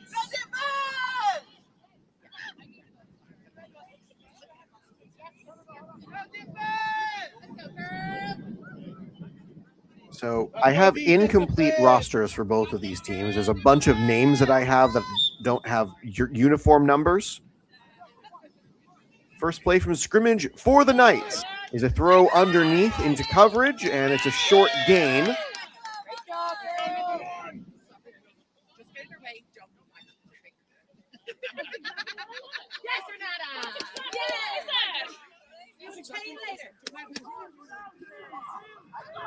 That was a catch and run by number 12, who is the first instance of a name I don't have a number for. And roll way into the end zone, incomplete.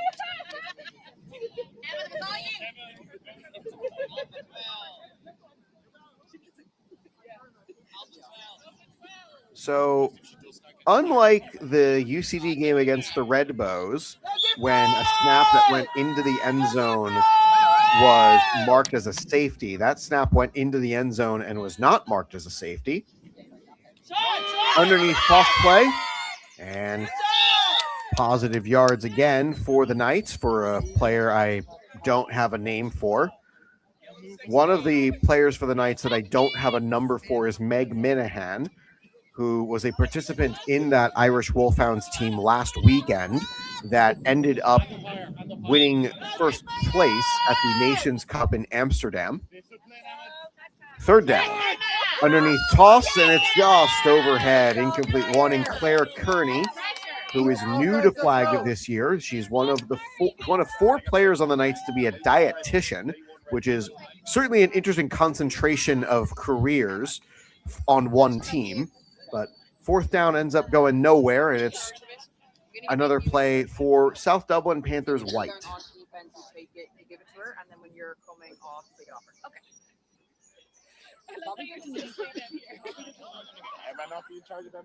So we're scoreless so far here in this first half of action. Underneath, fake the toss, back to the snapper, incomplete. One in Claddagh Wright from County Kerry. She's been part of flag football for a few years now, and she participated a few times at UCD in mixed flag sessions, but she's joined the South Dublin Panthers organization.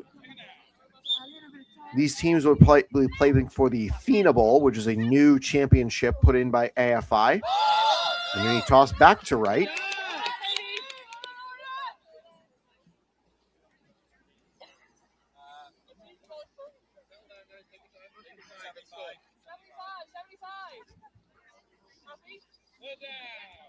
Panthers face an early third down in midway. Abigail Halligan is the designated runner here for the Knights. Motion right to left. They fake the handoff. And looking over the side, someone did catch it. Not a lot of yards, but Lisa Ganesh gets positive yards and makes fourth down a little bit more manageable.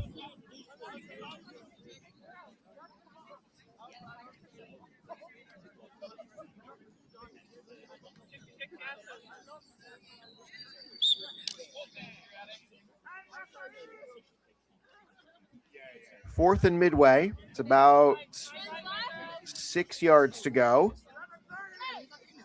Halligan will rush the formation. Actually, no, she'll stay in coverage.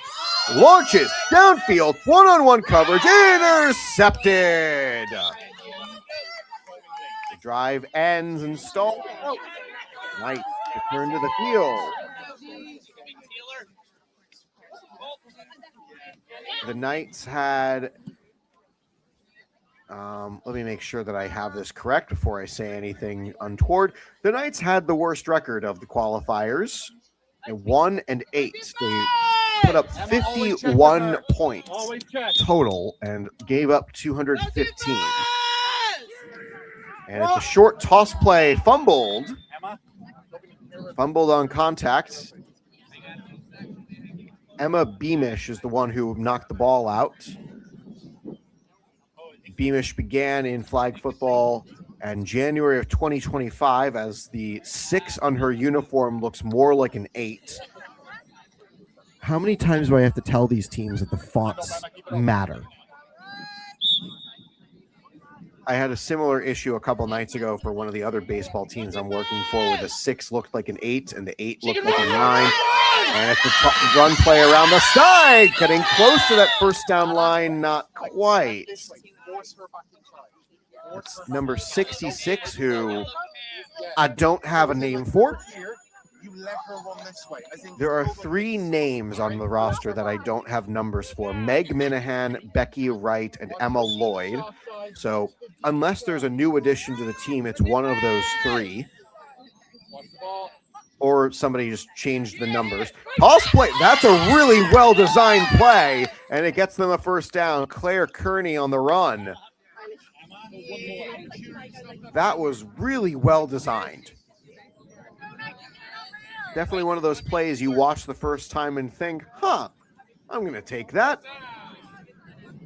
First down of the day for either team. 20 minutes of rolling clock. Quarterback receives a more traditional snap this time. Tipped, caught, and decent stretch. Nicola Gilmore is listed as the quarterback, and I believe that's her. Yes. Number 33 is the number she gave me.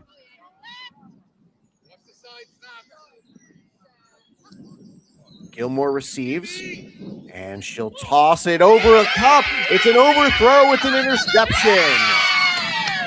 Gilmore makes the stop after the interception from Claire Meehan.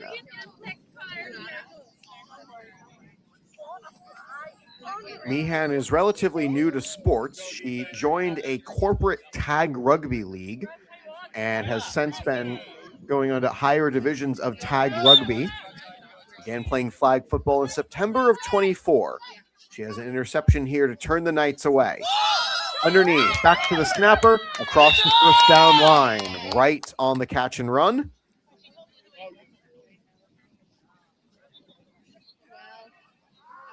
Good job, Sarah. Second time a team has crossed the midway line. First time for the Panthers today.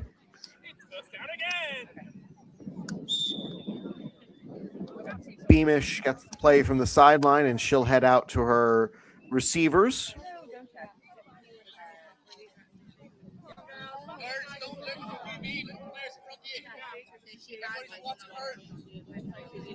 Katie Collins is among the defenders underneath the blitz line. Beamish takes the under center snap. It's a handoff play. Short run.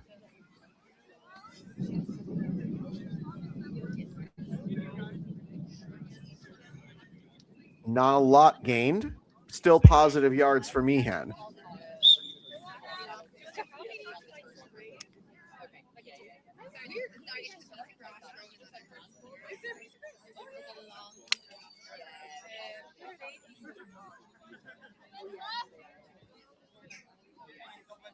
Beamish has a tight formation again around her, but has a receiver wide. Fakes the handoff to Meehan. Now he's going to launch it up, and it's almost intercepted again, but instead it's just knocked down to the ground. Had pressure in her face. That's one of the troubles of the under center snap in flag football. The rush comes at you fast, and there's a foul for blocking. It's called shielding in this sport. Actually, no, normal. Which you're not allowed to do. Sort of ruins the whole non-contact premise of the sport. UCD's next contest will be after this one. And fake the handoff. Underneath toss. Once again, positive yards. Swims around a defender. 4th down again.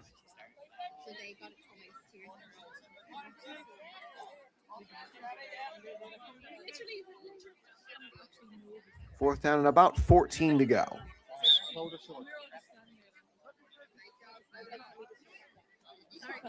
Got a good look at the Belfast Knights defensive formation here. Looking a bit like a 5 on a 6-sided die with a trapezoid among the 4 and 1 in the middle.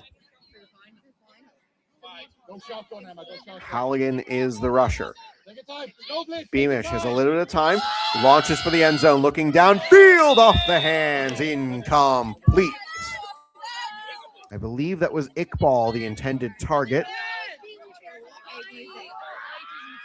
She started playing at 19 years old, or maybe 20, depending on how this sentence is phrased.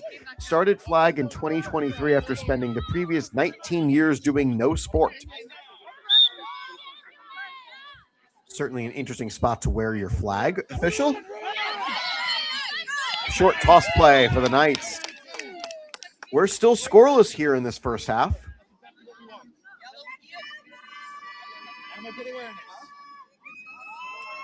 This could be an interesting battle for playoff positioning, as a win here by the Knights, if we get there, would create an interesting battle for the team that avoids the playoff round. Incomplete.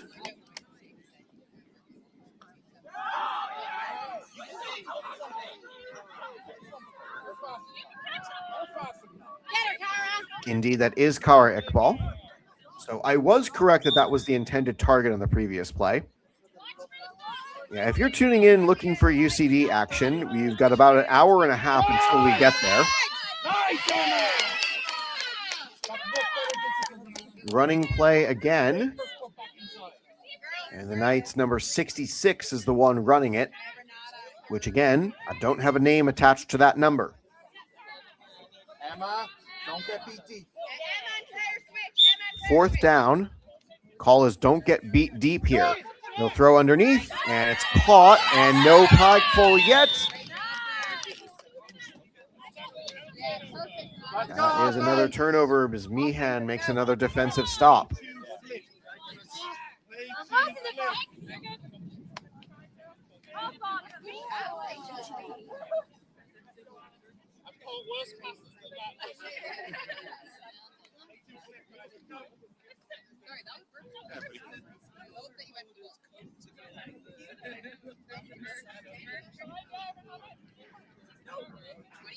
Still scoreless.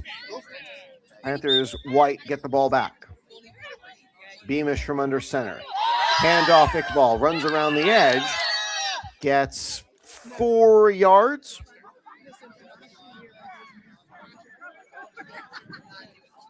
Yeah, UCD's tackle football team is going to be next up on this channel for the next 2 weeks. As tomorrow they face the University of Limerick, and then next Saturday they face Cork in the final home game of the season. And the regular season finale will be at the Dublin Rebels the following Saturday from that.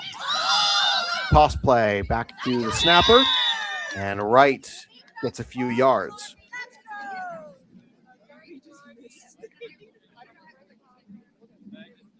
3rd down and 9, maybe 10.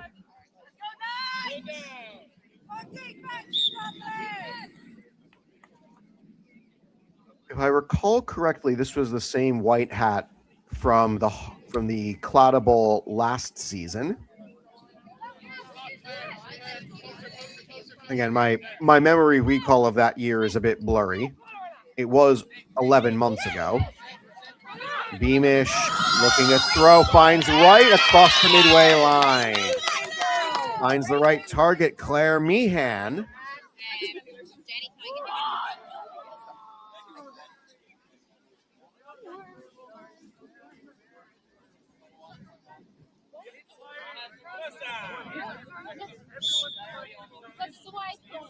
Panthers cross the midway line.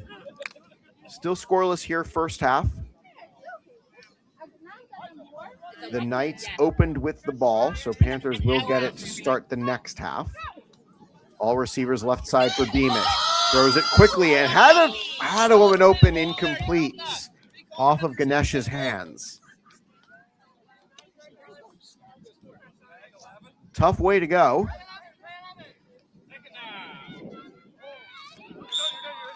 As this is not something you see regularly in other forms of football, the huddle being on the off side of the ball.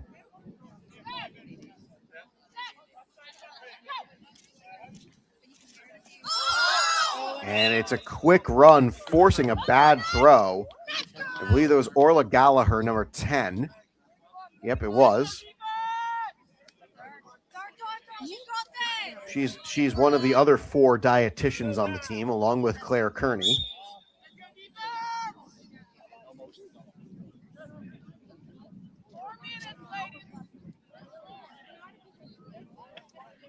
First half has gone by rather fast, and that tends to happen when there's no scoring.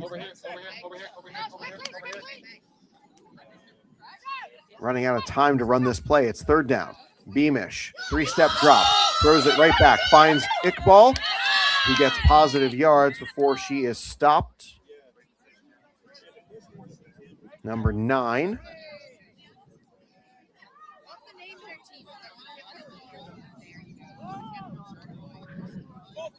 Another one of the numbers I don't have a name for. Knights will drop back to defend the goal line. Beamish will have time to throw, assuming Gallagher does not come after her. Gallagher does, and wait for it. We got a flag. Stop the play. All right, let's bring it back. Just make sure I'll start on Ganesh. Okay? Offside. Offense number 7. We have 5 yard penalty. Or offside. Sure. I didn't realize that was the symbol for offside. Because normally that's 2 hands on the waist. All right, Knights will again stay back to defend the goal line. Doesn't matter how many yards you give up here, as long as you don't allow the score or commit a penalty. A defensive penalty would give the Panthers another chance. Iqbal and Ganesh will be the receivers on the right, and Meehan is the receiver on the left. They're going to do a handoff play. A lot of ground to cover for Iqbal. She gets inside the 10 to the 5 and is stopped.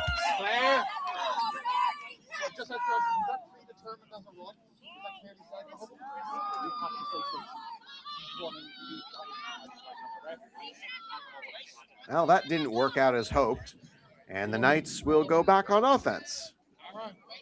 Plenty of time for questions here. And now we're under the 2-minute warning, so 2-minute timing rules are in effect.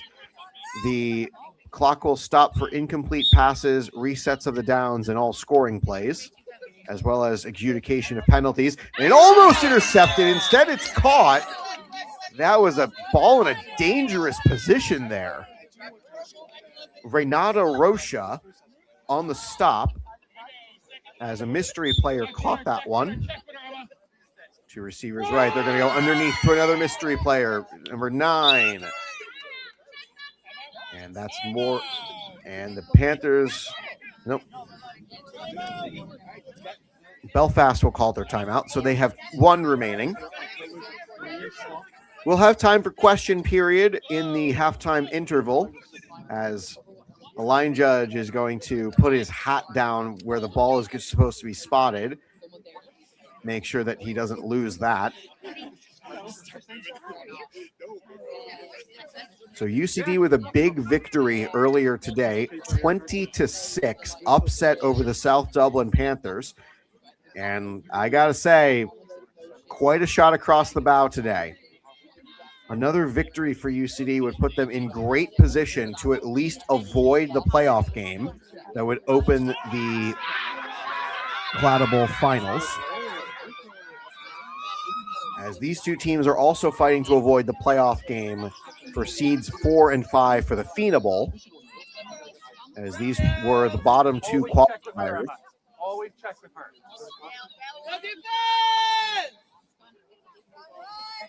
Finishing 9th and 10th respectively, as the 10th place team Knights still scoreless here against the Panthers.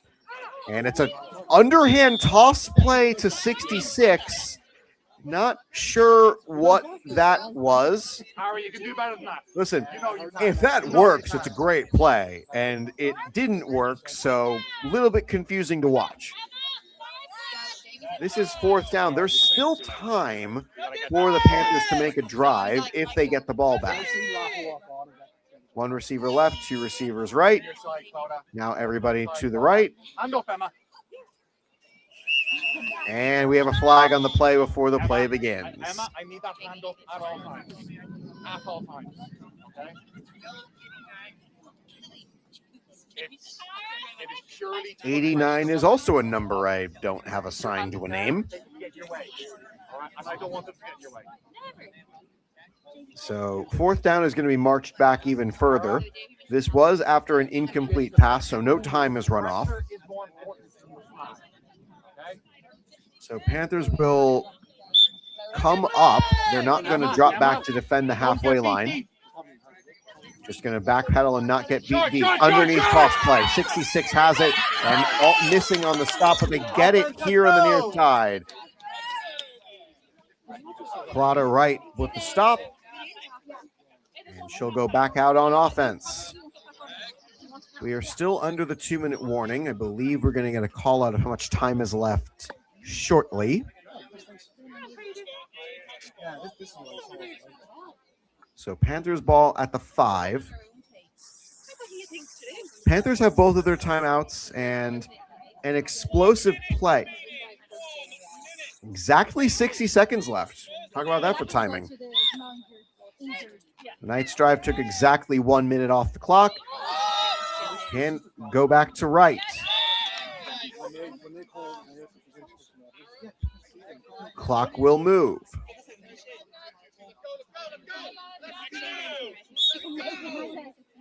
Encouragement from the sideline to move faster. Handoff, Iqbal towards the sideline, stopped short. And Panthers will call one of their 2 timeouts.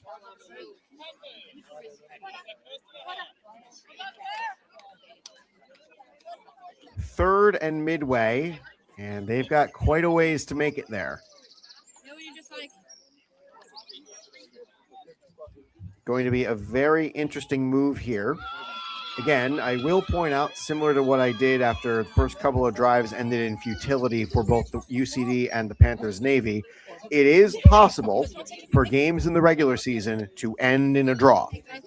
Once they get into the playoff games, which will be after 3 weeks of this, there will not be the same rules. It will go to overtime. And I do not remember the overtime procedures.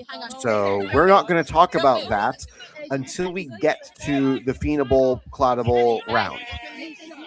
Here in the playoff qualification rounds, 2 receivers right, 1 to the left. 3rd and mid. Beamish, pump fake, back to right, has it, open, cutting forward and close. They're going to try to preserve that last time out. Back to normal, yeah. What is normal anyway, Coach? Beamish steps up, 2 receivers left, 1 to the right. This is 4th down. Got to get it. Gotta move, gotta throw, finds a receiver, it's Meehan! Meehan with the hands. Clock will stop as everyone gets reset. It's first down. 8 seconds remaining. Time for maybe 2 plays. I will be as soon as it's fine.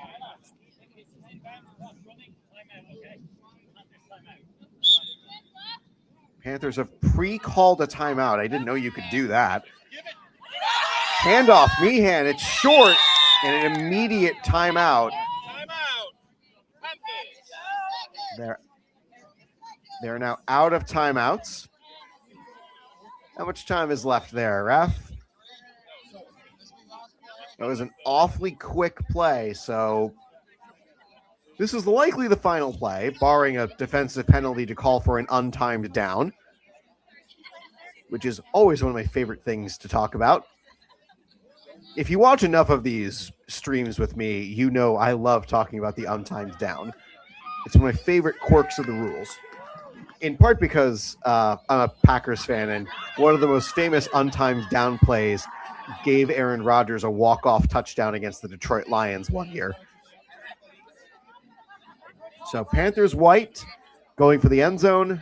Belfast Knights trying to hold them out. Despite the closeness of the number there, that is a 16, not an 18. Again, I'm sure it looks great up close, but you try telling that from a few hundred feet away. All right, 3 seconds left, likely the last play of the half. Beamish will go back in shotgun to give herself a little bit more space. She does face a rush. Looking for the end zone, finds a receiver. It's right, but it's stopped 9 yards short. Halftime of a scoreless game.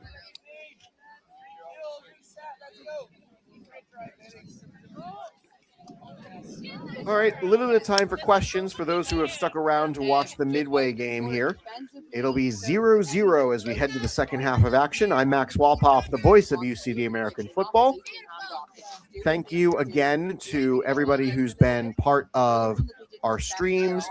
You would not be able to do these streams without your support. So please, if you are interested, Revolut link is on the left, Venmo is on the right. We'd be honored to receive any of your support throughout the course of the games.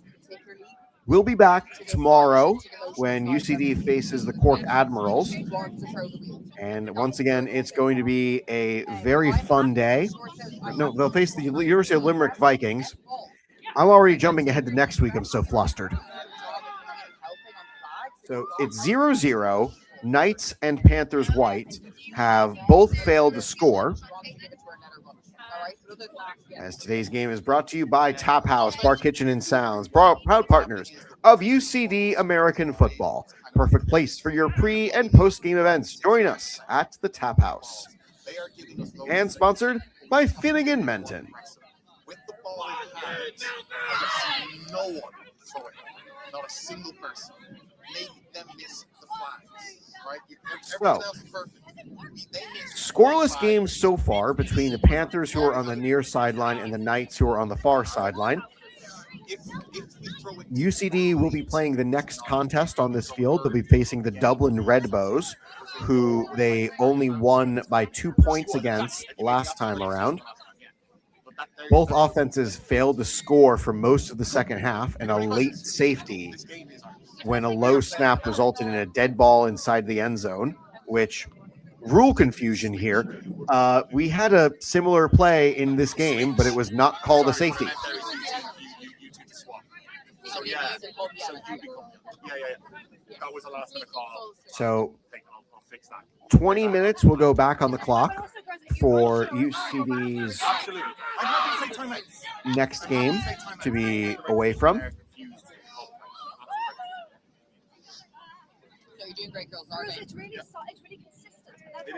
You'll hear a lot of the same positive talk that you're hearing right now from the Panthers coaching staff on basically any team. The Panthers will start the half with the ball.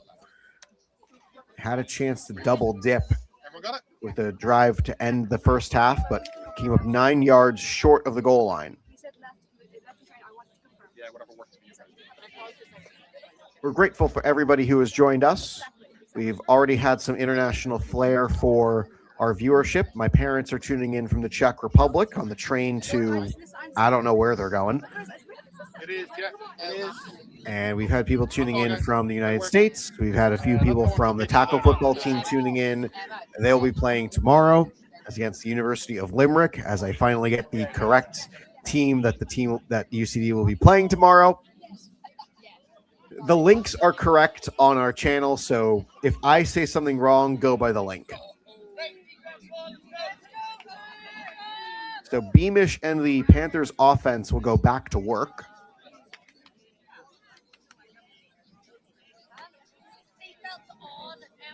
As this was a mark of offensive futility in that first half. Neither team was able to do much with it. 20 minutes will go back on the clock, 18 minutes of which will be rolling until we get to the 2-minute warning.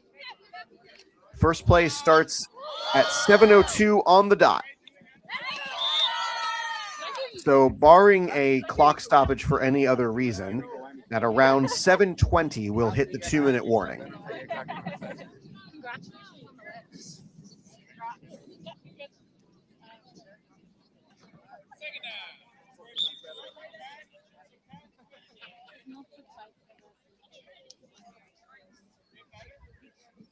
These early morning wake-ups are eventually going to kill me.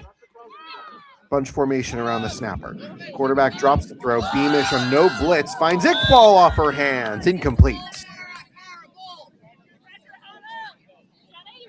Beamish has also played other sports prior to starting flag football.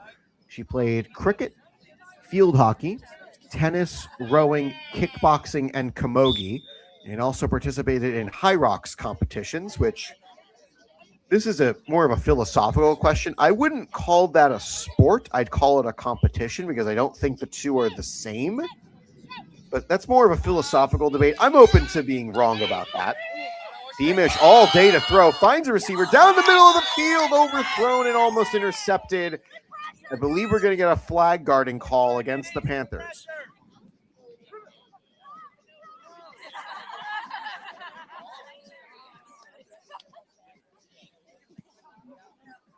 I think it's with Joe.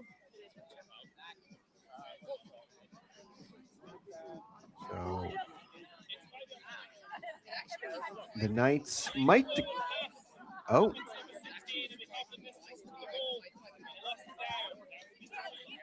So that was second down. Loss of down penalty on an illegal forward pass. You know, fun moment here to talk about my past. I once was a replay technician for Georgetown University football near where I live. And we had a game where on an onside kick, a player for, it's fourth down. That's what I thought. So anyway, I'll tell you the story after this play. Motion from the receiver. You got to get to the halfway line. It's a run play for Meehan. She's got a lot of ground to make up. She runs into the defense, and a flag flies from the back of the play. And another flag. Fun with flags, everybody.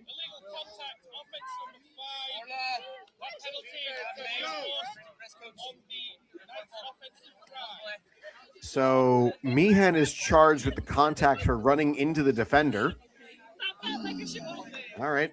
So anyway, on an onside kick play, Lafayette receiver catches the ball foot down and throws the ball forward out of bounds. And in college, the replay room is allowed to stop play for a lot of fouls, one of which is an illegal forward pass.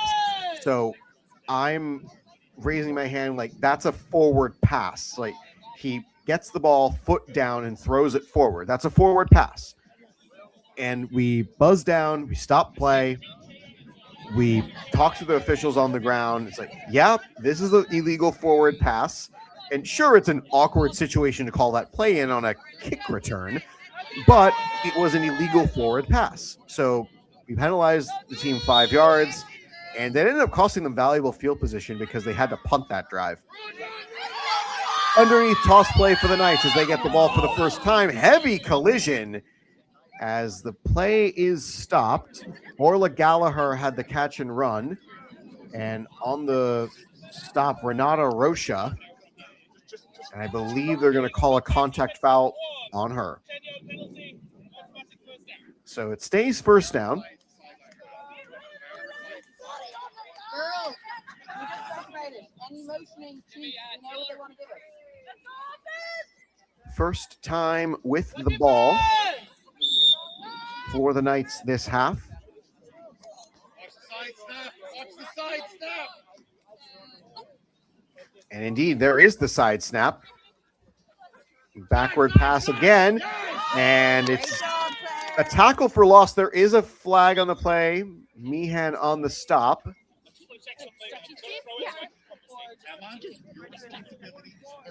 And the officials they threw the flag just so they could talk about this.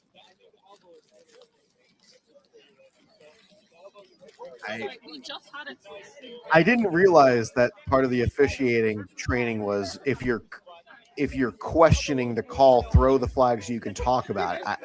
All right. Listen, they're the ones that went through the training. I did not. They're still talking. And they are still talking.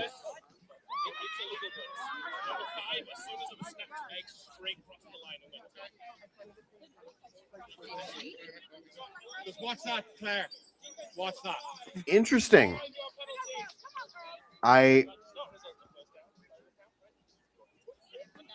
It doesn't. All right. Interesting. So I guess Meehan didn't have a hand up. I can't tell him he's wrong. Huh. I'll have to go back and watch that again with more concentration on the defense because, frankly, I didn't quite understand what the call was there. All right. I'll watch that back later. Anyway, it's second down. Handoff play. Across the first line they go.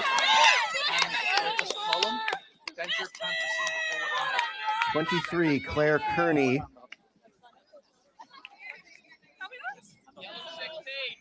And yet another discussion.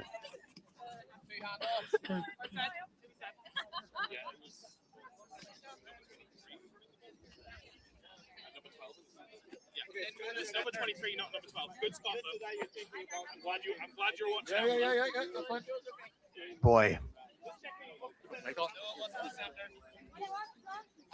All right. This is first down Knights. Yes, it's first down because they crossed the midway line.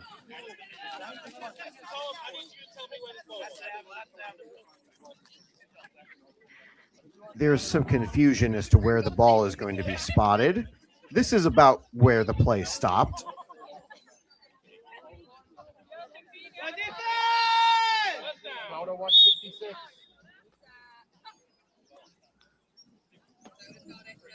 Back to throw, underneath caught, and getting to the 10, closing in on the sideline. We might be about to get our first points of the day at the 10. The Knights are knocking on the doorstep.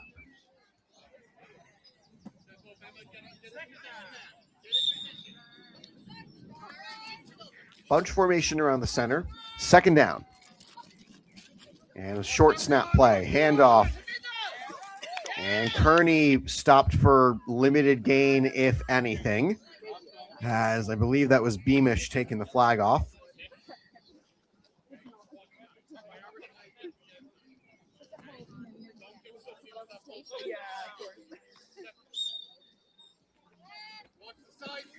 Gilmore in a more traditional quarterback formation. They have done the side snap in this formation before. It's a handoff. It's a double handoff. We got a double reverse play. And this one is positive yards on third. Fourth and goal. 7 yards to get to the goal line.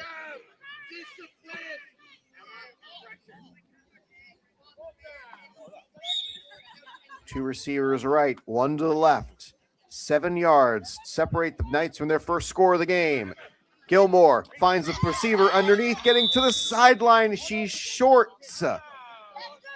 And it's another turnover on downs. A common refrain through the course of this game as neither team has cracked the end zone yet. Nice catch, Claire Meehan. Now, your stance when you're doing the whole thing, try not to bring your feet so close to the leg. Try and just keep a bit more wide back. So Beamish will again take the snap under center. One step drop, back up to the line. She's stepping up again, looking for over the top, incomplete, and she again stepped beyond the line of scrimmage. That's the second time in 2 drives that she's done that. On a one-step drop back, she then steps up to the line. Again, part of the trouble of the line of scrimmage when it's not a lined field is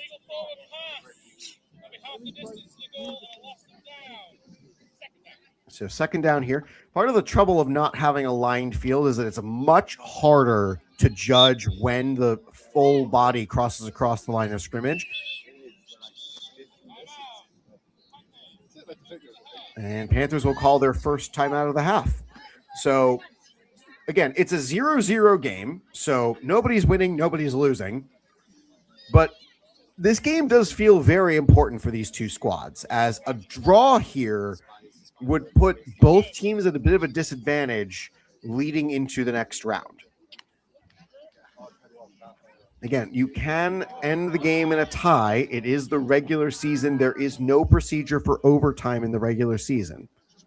Unless there is, and the rules changed from last year, and that might have also been true. I do recall last year a tackle football game in the Premier Division ending 0-0 as well in a draw, and that was a painful game to watch when I watched it back. It was South Dublin Panthers versus the University of Limerick, and gosh, I regret the time that I spent watching that game. I have very few regrets in my life, but I do regret certain actions that lasted a little bit longer than I should have allowed. Fake the handoff to Iqbal, looking for anybody to get open. Beamish is crossing the line, and the flag is thrown already. Meehan's got the ball. This play is coming back. So an illegal runner and an illegal forward pass. Beamish is not dropping back far enough to when she steps up into the line, she has any real room. So what penalty do they choose to enforce here? She was an illegal runner by crossing the line and holding onto the ball.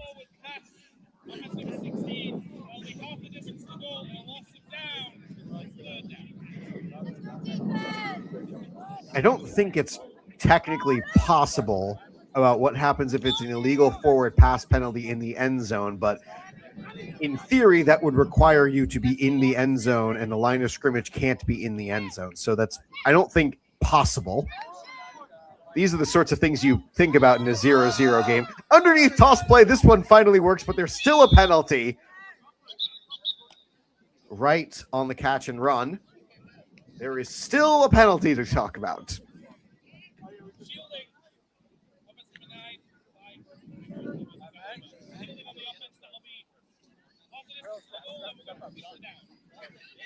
Oh, wow, we don't lose the down this time. Variety. This is a really solid position for the Knights to potentially come up with a safety. Oh, boy. This has been a really tough drive for the Panthers. 2 illegal forward pass plays in a row, followed by a shielding penalty that knocks them to the half-yard line. They're going to keep going backward. They, in theory, you could keep going forever by moving the ball ever so slightly. Run play. They get out of the end zone, back to the original line of scrimmage, and finally positive yards. Kara Iqbal on the run. It's now 4th down.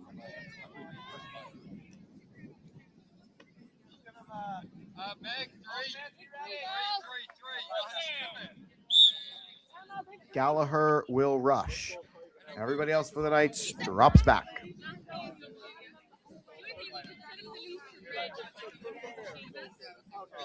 Shiva was parked over there. Oh, and maybe Claire Delergy is the corner on the near side. Bunch formation around the quarterback.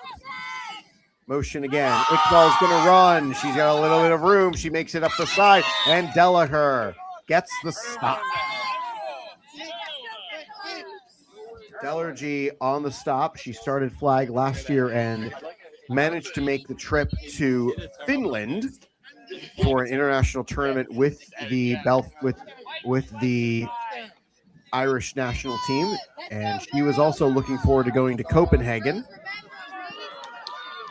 for another international flag football festival. Tara, remember what I said. They're going to run outside of 66. We're still scoreless, and it's been a lengthy second half without points. We're closing in on the 2-minute warning eventually. Play in the end zone, throws it up. It's intercepted down the sideline. It's a pick six, Panthers. We finally have points on the board.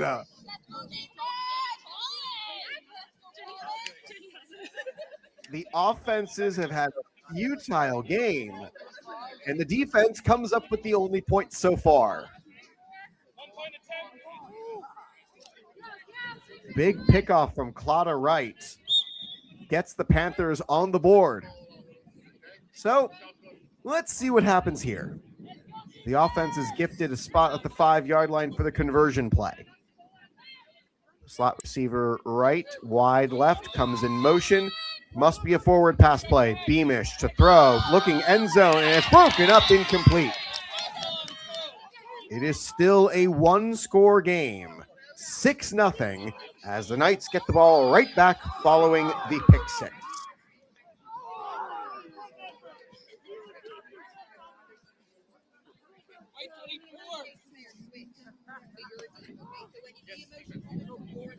So with a touchdown, the Knights will tie the game, and they'll have a chance to take the lead on the conversion play.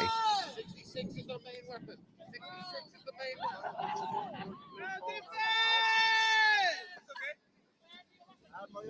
Back to throw from the end zone. Almost intercepted again, this time getting around. And through is Shane Magno.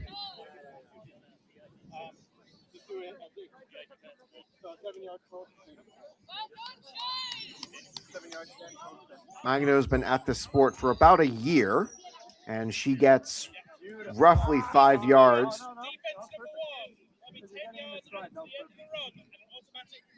And the defensive penalty will reset the downs to 1. Foul on Renata Rocha. All receivers right side.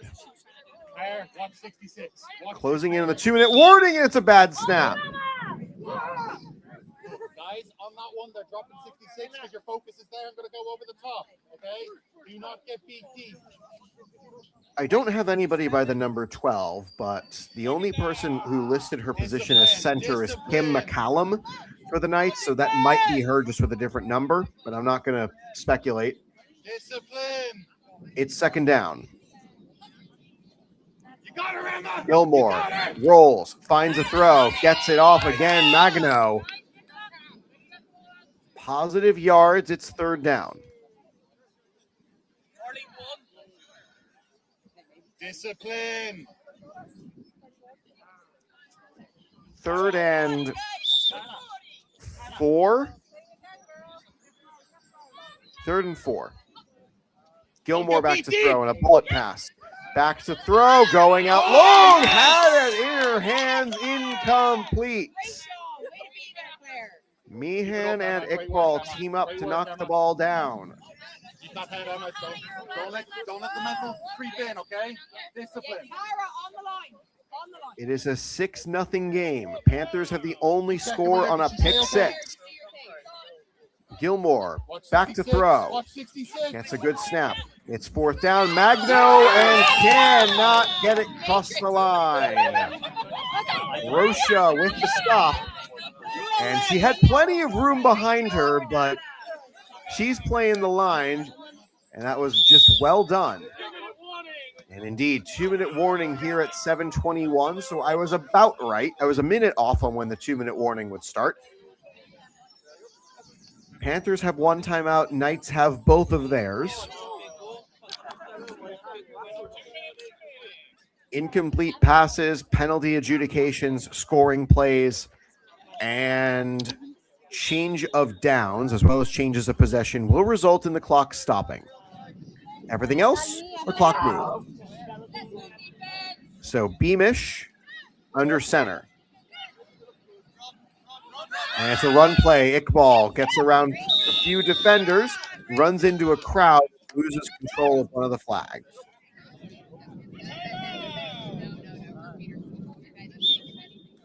So the Knights will call their first of two.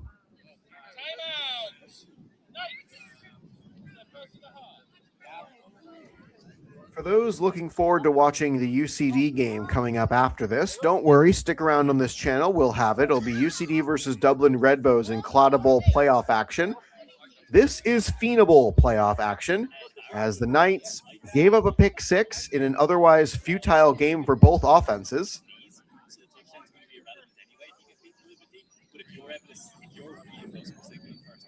So, again, this game's not over, and it could still end in a draw.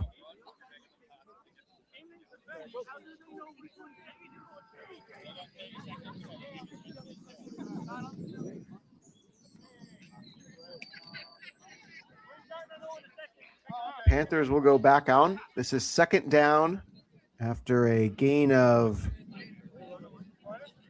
about 10, maybe 9 on the previous play. Under the 2-minute warning, 1:48 separate us from the end of the game. Motion again, handoff play, and stopped in the backfield. Knights are opting to preserve their final timeout. Third down, it's a 20-second play clock from that whistle you just heard there. So I believe the Panthers are going to let the clock roll, and they're going to use their last timeout at 1 second left. So we're going to be about 1:20, maybe a minute in the teens.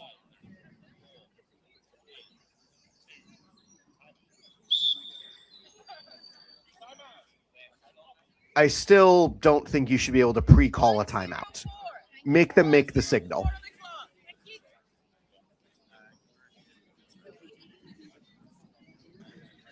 Six nothing. Critical plays here for both squads. Knights need to come up with a stop or a turnover. And the Panthers, if they can get a first down, the game's probably over. Knights do still have one timeout remaining.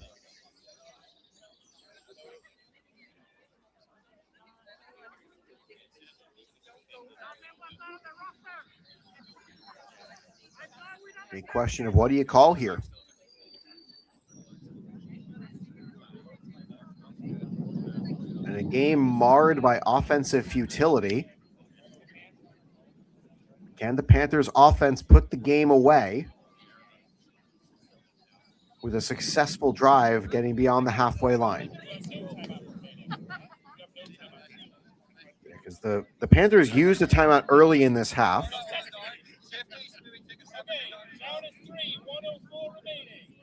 There'll be no rusher here. And they've changing the formation. Plenty of time on the play clock. So no blitzer. They hand it off again to Iqbal. She cuts around the field and stopped by Delergy and number 9. We got a flag on the play. 2 of them now. 3 of them. Everybody throws a flag. And it'll be a penalty on the Panthers. This might actually help the Panthers' cause, because I think this would repeat the down, and that would be third. Oh, never mind.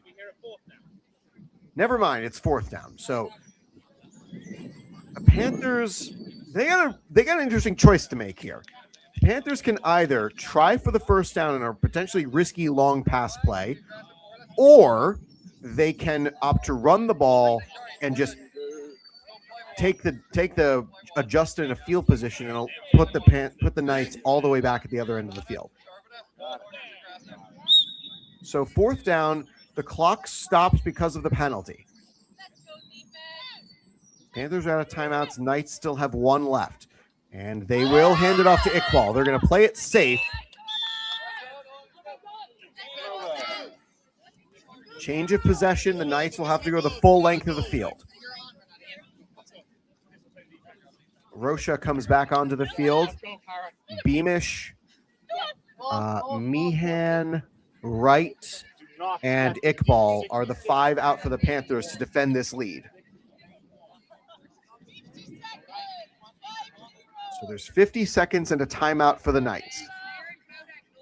A touchdown will tie this game. Any conversion points after will result in either team winning should it be successful. Gilmore from the end zone has a rusher in her face, throwing it deep, finds a receiver, it's dropped in her hands and had it bounce off her leg. It was going to be an immediate tackle anyway by Wright. We're thrilled all of you have decided to join us. We are under 50 seconds to go. Second down, Knights from the automatic starting position. 3 receivers to the right again. Gilmore from the end zone. Rolls, finds a receiver. It's Magno. She'll cut back into the middle of the field for some reason. And the Knights are going to have to use their last timeout because of it.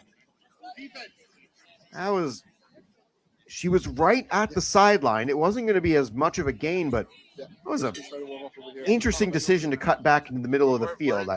I'm not sure what she saw, that maybe she thought she had more room. But anyway, it's third down and midway as UCD's team is going to start jogging to get their bodies warmed up again for their second game of the day against the Dublin Redbows. Do the Knights have one miracle play in them? Although it's not really much of a miracle. It's definitely outside the realm of the plausible, but it's still possible that they win this game. Panthers are playing up, all of them around 10 yards from the ball. Gilmore has it, rolling to her right, throws underneath, has a receiver out of bounds, saves the clock, but they're down to fourth down.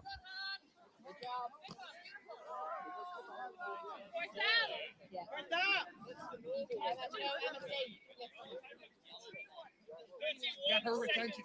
Get her attention, Emma. Get her attention. Emma. This could be the final play here for the Knights. Fourth down, 31 seconds. They are out of timeouts. 2 receivers right, 1 to the left. Gilmore throws it underneath to Magno. Got a long way to run. Getting to the sidelines. She gets free, but she steps out of bounds. Meehan got the flag as well. Change of possession. The Panthers are going to win this game. Okay, listen up, Emma. On the center, I want you to start. Literally, you're going to take the snap like you normally would. Well, you heard the instruction from the head coach. Start on a knee, take the ball, and call the play over because this game is done. The Panthers white will get their 3rd victory of the season, and the Belfast Knights are going to drop to 1-9. Are you watching Megan? Critical game here for the Panthers as they might just get themselves out of the playoff qualification game. And that is your ball game.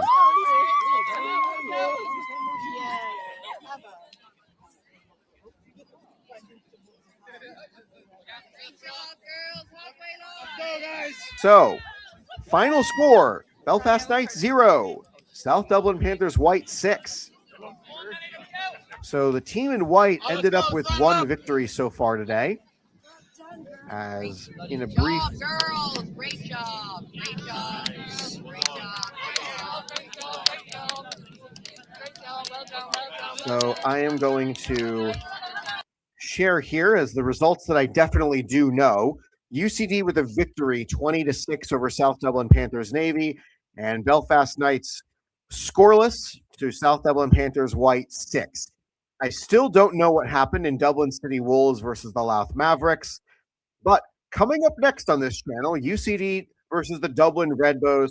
South Dublin Panthers White will have another game. They'll be facing the Louth Mavericks with a chance to go 2-0 today. So, thanks again, everybody, for being part of your Saturdays. My name is Max Wolpoff, the voice of UCD American Football. I am going to take a brief break, and I am going to be back soon. But I need to get another cup of tea on because I've been up since 3 o'clock, and it has not been a pleasant morning. For that, I can't wait for the nap I take after this. So anyway, Panthers with a victory over the Knights. Coming up next is going to be UCD versus the Dublin Redbows. We will have that game for you shortly. I will keep the field view on, but I'm going to take myself off, and I'll be back in time for the start of the next game. See you in a bit. It was not a single bad read, just late throws, if that makes sense. Yeah, I'd agree with that. Yeah. Again, The read, and then some of the catching, again, we can improve on. All right? I'm happy though. Offense, I'm happy. Yeah, defensively, sorry, particularly because you're playing both ways, you guys did a really, really good job to like keep your head in it. It's difficult when you're like you've a lot of things fail on defense. The only thing I can say we can improve on that is recognizing what they're doing, because they did the same things over and over, so we can really cheat a little bit. When you have a short zone, that's your time to cheat and to take chances on things. So we probably could have done it a little bit better, but we've got the tape, so we're going to watch it and watch it back and just kind of see what I'm talking about. But other than that, you kept your heads incredibly well, so well done. And more so, it was probably the best group tackling I've seen you guys do. There was always 3 people around, so that's like perfect. Right, let's go. So that was the win. That was the win. That was the win. One more to go. Panthers. 1, 2, 3. Panthers! Woo! That's Menace. Oh my gosh, you can be your official Menace. Guys, can you just make sure you're taking everything away from this UCD sideline? So take everything away that isn't yours. Just said take every way that isn't yours. Renata, are these your sunglasses? It is. Just told everyone steal. First, you first, sir. You just said don't walk. Take everything that isn't yours. That's not ours. Yeah. Exactly. She's doing that constructed. Oh, that's UCD, sorry. I'm gonna run. Let the rest of the game. Where'd my stuff go? I think I left all my stuff over there. Oh, your stuff, Michael. Michael.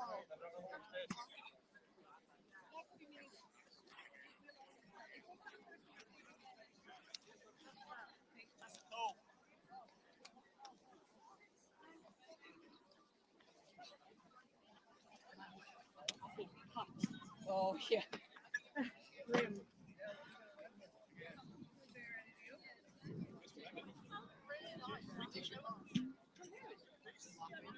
The laundry bin. It's plain. It got it's like it's spawned in the middle of our alternate uniform laundry kit. I don't know who it could be, but Maybe it was white initially. Why is it someone snaking in their own washing? I think they just sorted the laundry by color. This is some other poor schmuck's t-shirt who goes to the same laundromat. Where's my jacket? Do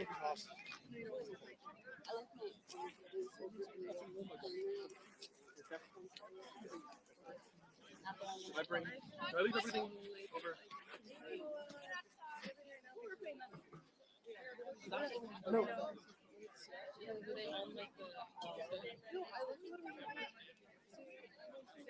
Honey, we have to go see that movie. Yeah. I feel like people never see it. Actually, oh, It can't be that hard. you have like a full like two. No, for real. And also, I don't know if she'll do this part of the game, but like catch it.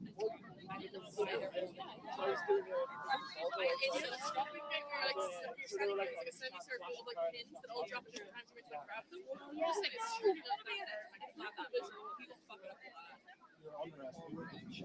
Yeah. I've seen people who've been like, not moved the most entire time. Literally, everything's dropping. But like, it's like right there. Like you get one, just like look. And I don't know why they always like drop it and then bring it in.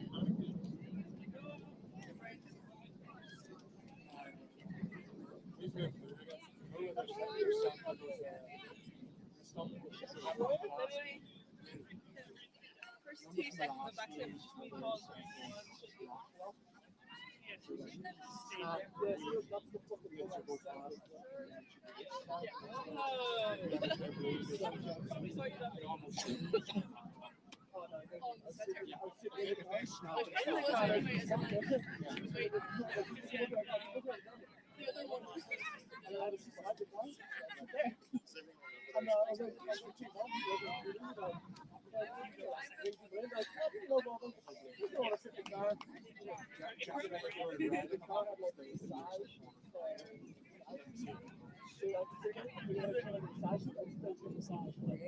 You get paid for that?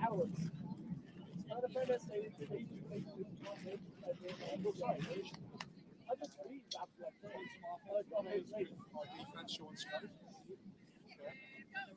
So same offense on the field, everyone else is not the extra defense.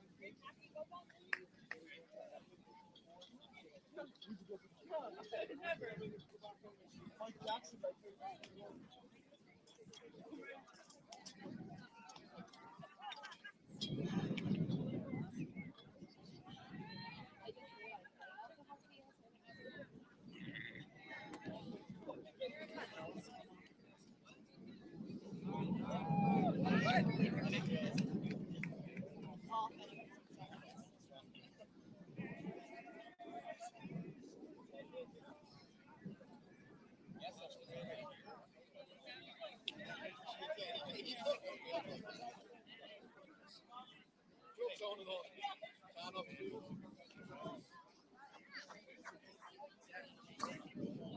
Come on.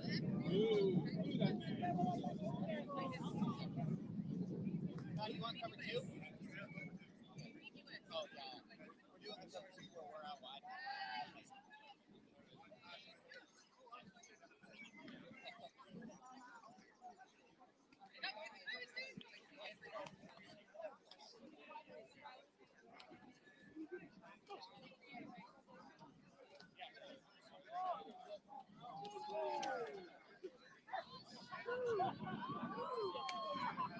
Did you watch the game last night?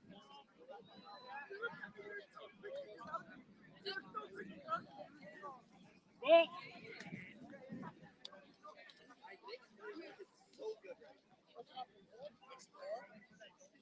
Nixon 4. Nixon 4.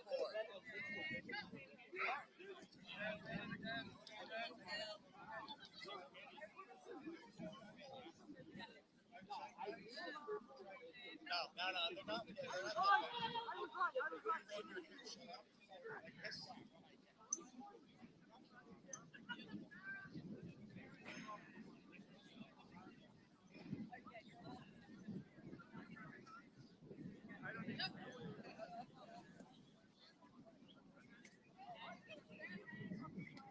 Breakdown, Jeff. I don't know any of the plays.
Why do you have good balance?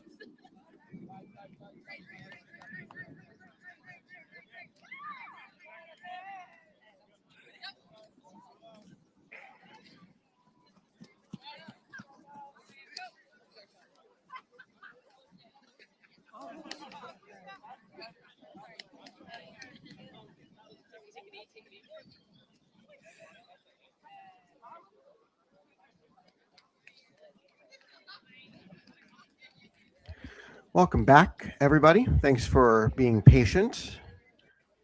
Have the Trojans beat the Panthers, or did UCD become the first team to beat them? Give me a second to look, Evan. So Panthers Navy finished undefeated this year. So let me go back to last year's standings.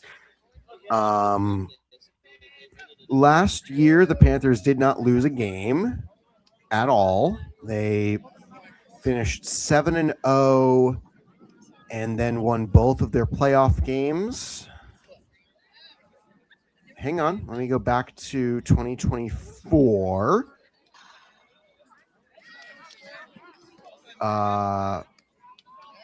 Okay, so in 2024, Panthers didn't lose either. Although I will point out the records here are incomplete for 2024. So, yeah. Shoot, Evan, you're right. UCD just became the first team to ever beat the South Dublin Panthers. Huh. Dang, how about that, everybody? So for those of you who watched the early game today between UCD and the South Dublin Panthers, that was the first time the South Dublin Panthers have lost a game in the 3-year history of the Claddagh Bowl. I don't know if they've lost other games in other contexts, but yeah, dang. Shout out Evan for pointing this out because, yeah, that's the answer is no. The Trojans have not beaten the Panthers, and even in the split iteration of Panthers Navy and Panthers White, dang, you just gave us a really interesting fun fact about today. First time that the Panthers have ever lost a game, and granted, I'm counting the Panthers as Panthers Navy, not Panthers White, including this season, because I think it was pretty clear what the SDP was going to do with this, where they put all their best players on SDP Navy. So, yeah, that was the first ever loss for South Dublin Panthers in regular season or postseason action. And it was a pretty convincing loss, too. It was 20-6 with UCD scoring on 3 straight drives, 2 to end the first half and 1 to start the second. And then, yeah, shout out Evan. Thanks for that tidbit. That was something I didn't necessarily think about because I didn't exactly remember last season. I do know that I do remember now the Panthers went undefeated and had a very close game in the Claddagh Bowl, but ended up coming away with a win on a late sack from Zara Burke. Wow. So, yeah, that was some history today. UCD beating the South Dublin Panthers for South Dublin's first ever loss across competitions in women's flag action. So anyway, moving on from that, if anybody's got other questions before we get started with this game, we're about 14 minutes away. Let me know. We've got a little bit of time, as I'm going to once again run through the schedule for today, as well as the standings entering today. And this has been... The website's been modified since I last looked at it a few seconds ago. All right. So anyway, I do also have scores from earlier today. So UCD with a victory. They defeated the South Dublin Panthers Navy. We've discussed that. The Louth Mavericks came away 24-13 winners over the Dublin City Wolves for the FINA Bowl action. FINA Bowl action as well. SDP White with a 6-0 win over the Belfast Knights. We just watched that on this channel. And UCD will play the Red Bows next. They'll defeat the Red Bows in the regular season. They'll rematch here. In the same time, SDP White will be playing the Louth Mavericks. And now I move on to this lovely format here, where the Claddagh Bowl grouping is here. So UCD with a big victory today. They don't move up or down in the standings, but they clear a path to move up later. And the Trojans as well, their first game isn't until next week when they play South Dublin Panthers Navy. And then they'll play the Dublin Red Bows in a two-game day. The Trojans will be the last team UCD plays in this playoff round. Whereas here, the Louth Mavericks have leapfrogged, I believe, into the lead over the Dublin City Wolves. All of these standings are prior to today's action. This will be updated on AFI's website after all games go final today. And the Panthers, they're looking to make a run outside of the playoff qualification game, which will be between seeds 4 and 5 in both. And it'll be 1 seed versus whoever comes out of that game, and 2 versus 3 in the semifinals. And the winner of those will play in the final round. So, as we go back to the field, we're once again grateful for everybody who has been part of today's action, whether that's joining in the chat, whether that's just passively watching. This is going to be a very interesting game. These two teams played to a very tight finish to end UCD's day in Belfast a few weeks ago.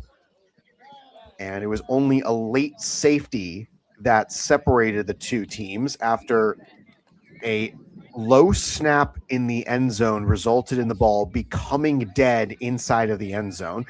And again, there was a play in the previous game between the Panthers and the Knights that led me to believe, okay, maybe there's a separate way of interpreting the dead snap rule, because the snap in that game was dead in the end zone, but the quarterback didn't touch the ball prior to it becoming dead.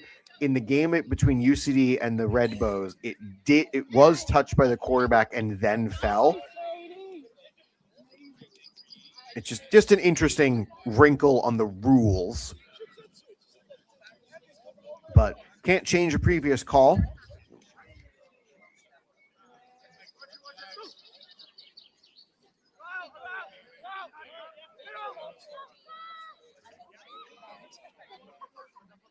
Gosh, that was hot.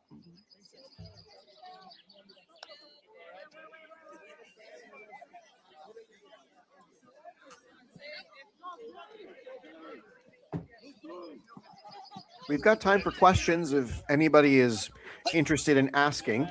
So UCD's next game is going to be starting in about 9 minutes, maybe 10. It looks like we're, as I believe that's Dan Vershu discussing what I'm doing. Dan, you do realize I can hear you. Hi, Blessed. Yeah, Dan, you do realize I can hear you, right? Giving us a recap of the last week. He's literally watching the stream close enough to the microphone that the stream is being replayed back to all of you.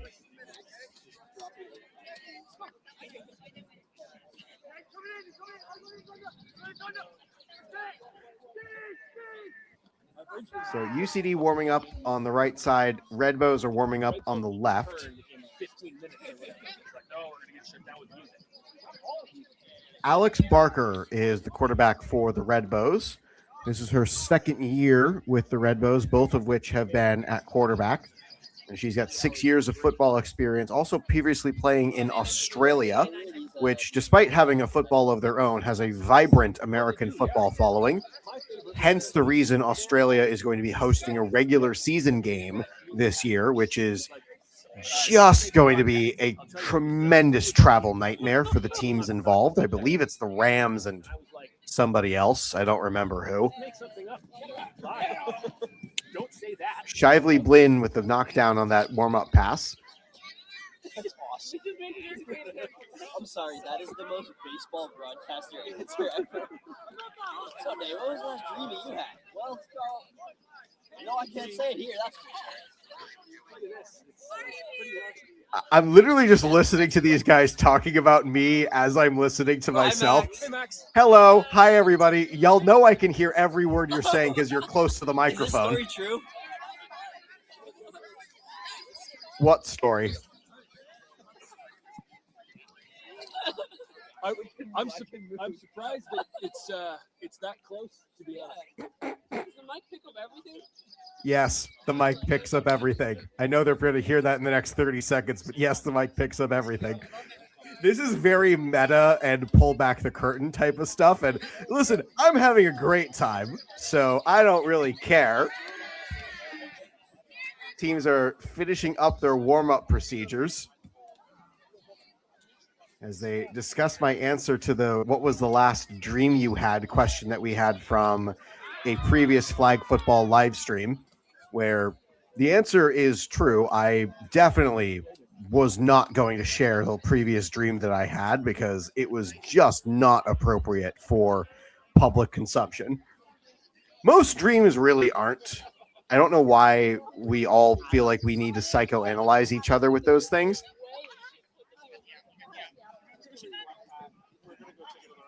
Smith and company are working on conversion plays now.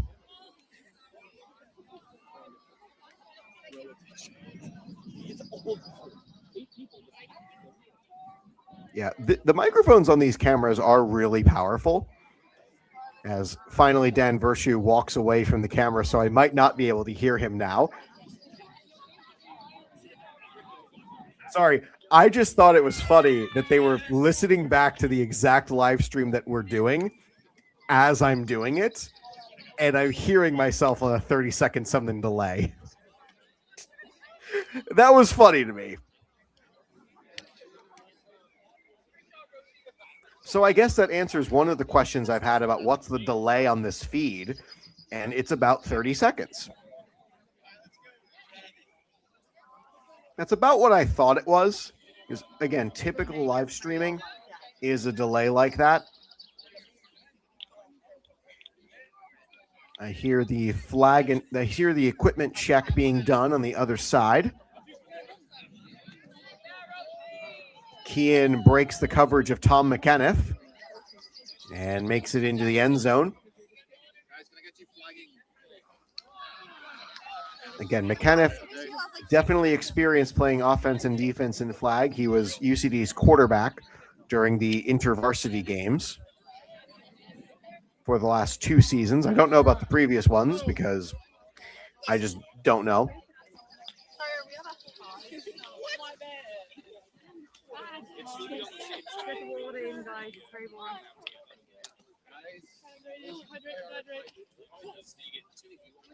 All right. Red Bows are going to come onto the field next after this equipment check. We'll have the coin toss.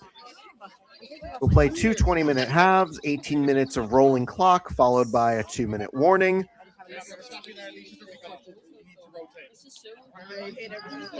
Part of the trouble of eating breakfast at 4 in the morning is that you're hungry by 8. So that should be fun to work through.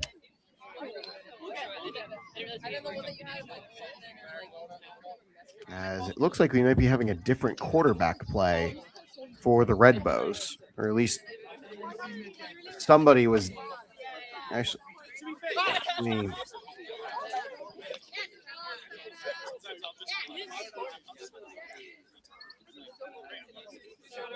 It looks like Inide Ortega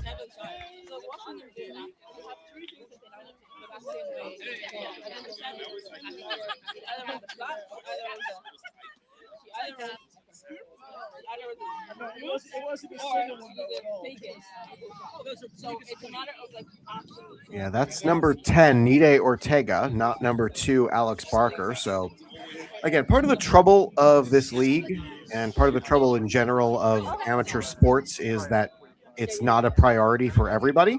So, not everyone on a roster is going to be available week to week. And often the best teams are just the ones that are most committed to showing up week to week to play. And again, life gets in the way for all of us. I had a situation a few weeks ago where I couldn't make the live stream for a UCD flag game, but so they captured the video and just said, Max, do it later, and I did it later. So that'll happen, and it happens to the best of us. We've had many low numbers for UCD's tackle team, in part because recruiting this year was a little bit slower, and several players for planned absences as far as foreign students going home. But there's always going to be this issue in any amateur sport environment.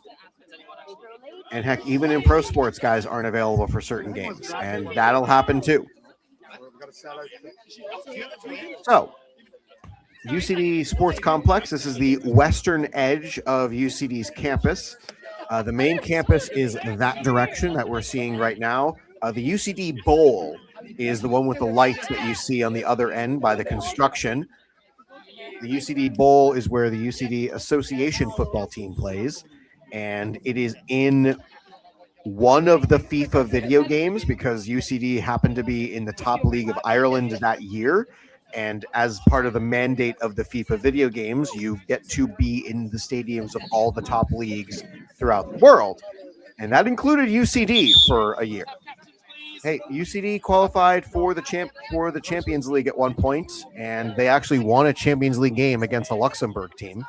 I don't remember the precise combination of numbers and words that team had, because I believe there were numbers in that squad. Mark, the first time that UCD had ever won a Champions League game of any sort. It was one of very few Champions League wins for any Republic of Ireland team. So, Kean and Veal will be the captains for this coin toss, as we'll have 4 officials today.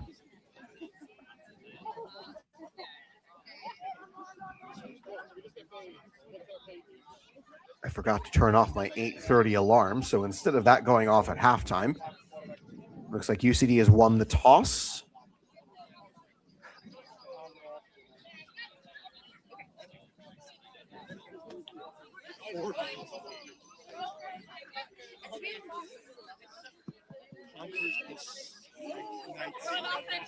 All right, UCD will take the ball to open the second game of the day for them. So UCD is going to go from right to left. I will be hooting and hollering. Hooting and hollering. Hooting and hollering. Last time I have a white come to games, they I'm like, please. And we just ran the 4 reverse play. Patty Sweeney and UCD's coaching staff are getting set to go, as the Red Bows not quite ready yet, but they're getting set.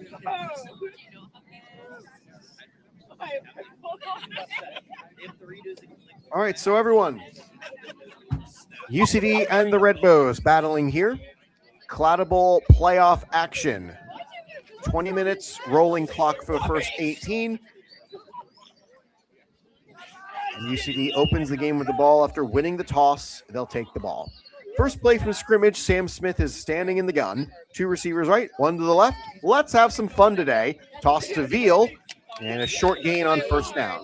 The clock starts again, so it'll be 18 minutes of rolling clock. We're looking at about 8:20 for the 2-minute warning, or at least, or 1:20 if you're watching from the local time zone in Ireland. 2 receivers now right, 1 to the left. Motion from Kean. Wide snap. Sam Smith fields it, throws it, got Kean, and it's another stop. That was 21. Yep, 21. And I don't have a name for you. If I'm going to broadcast the Claddagh Bowl and Fina Bowl games, I'm going to resend the bio sheet because clearly we have some new names to put onto it. Smith, underneath toss, finds Houston. Houston, and that was a pull right before. So about a yard, maybe half a yard.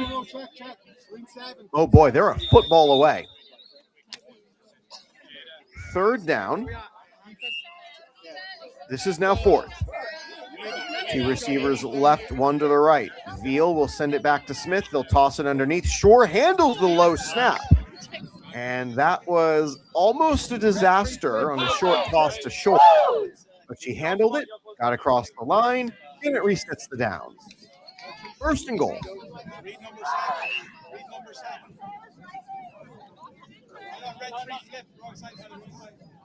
And Shore will now go to the correct side of the formation from right. So that's 2 receivers there.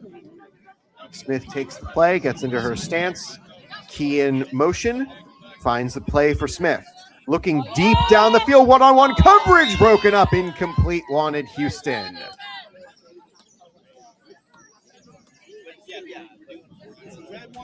Thank you, Alan. I appreciate that.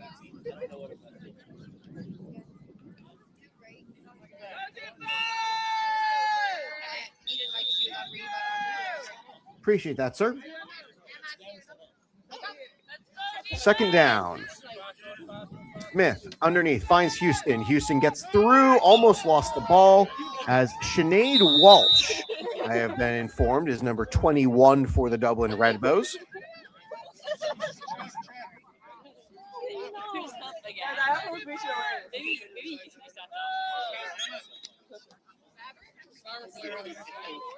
This is 3rd down UCD. Students opened with 2 straight turnovers on downs on the previous game. She'll go under center. This is going to be a fake the handoff. Smith rolls right, looking for anybody to get open. Finds Houston down the sideline. Touchdown, UCD. Came very close to a sack, but instead, Sam Smith picks up right where she left off and throws a touchdown to start the game. Rain is still steady as UCD lines up to go for 1. Smith looking for anybody to get open, walking Veal, looking right, looking left, and she's running out of time. She runs out of time. Coverage sack. Shore came open late as Hayden and Shively Blinn take the field for defense. Yeah, I'm going to have to send around these bio sheets again just to make sure the rosters are updated as we go through the playoffs. And hopefully when the Claddagh Bowl and Fina Bowl finals are done, whoever does those games will have access to that information. Ortega takes her first pick with the snap and quick toss and run. First down is positive yards for about 3.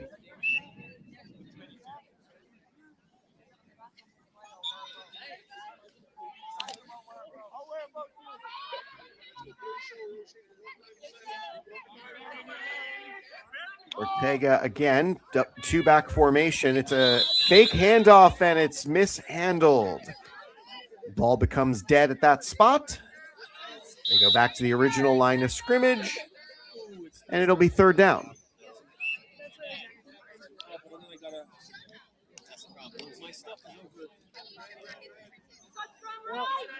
Two receivers left, one to the right. UCD keeping the formation low. Red Bow's going to go long, and they get the catch. Houston, an immediate stop.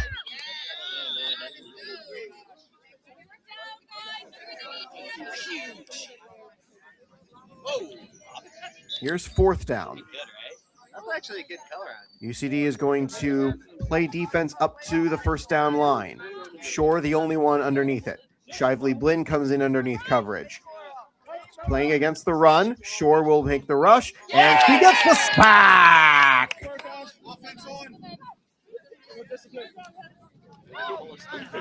Shore is currently working in a psychological field with a focus on the deaf community. And she's played club ultimate frisbee when she's not playing football. And that first play, where I get to talk about her positively on defense, is a sack. Oh, that's a good one. Sure thing. Good to see you, everybody. Happy to see that you have tuned in and joined us. It is a 6-0 score. UCD is up. Houston took the snap. Handoff to Smith. She can run. She can throw. She throws it. Incomplete. That was definitely a dangerous throw over her intended target, Veal. A little bit tough to overthrow Veal. I believe she's the tallest one on the team, if Houston isn't. It's a close competition between the two of them. High snap to Smith. Looking underneath, finds Houston, got positive yards, stretching for more, and it's about a 7-yard gain. Third down.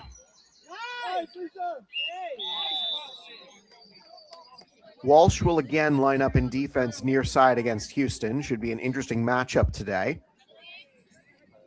Houston goes in motion. It looks like it's going to be zone coverage defense. Smith looking for anybody to get open, trying to get Houston over the top. That's Kean, incomplete. That is 9 for the Red Bows, and that is another name I don't have a number for. So, Alan, if you're listening, who's number 9 for the Red Bows?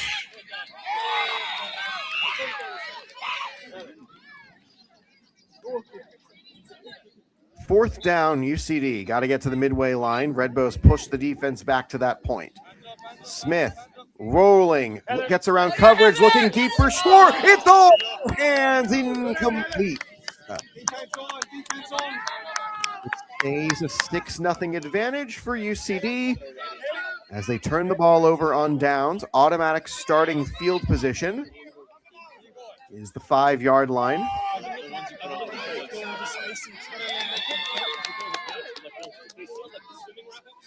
Oh, we got the ones on the website.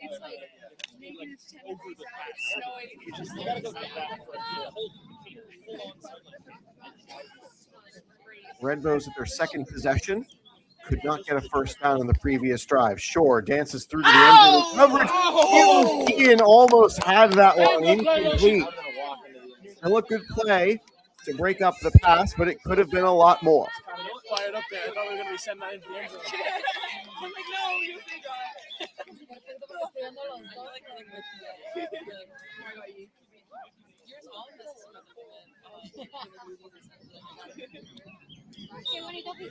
Red Bows and UCD are in that awkward middle where one of them will have to play in the playoff qualification game.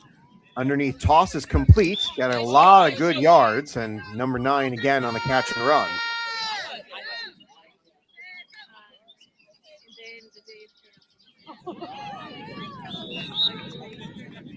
This is third down. Must get to that yellow cone at midfield. You can kind of see it a little bit here in this camera. Ortega up to throw. It's intercepted by Houston. Nobody pulled the flag yet. Inside the 10. Rolling down the sideline. She's in for the score. Touchdown, UCD.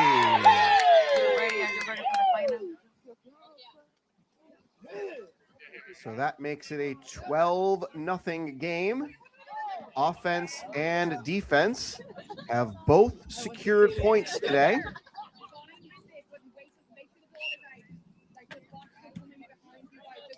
Chance for a conversion play here.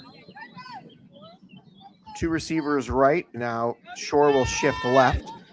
UCD ran out of time on their previous conversion play. All receivers left now.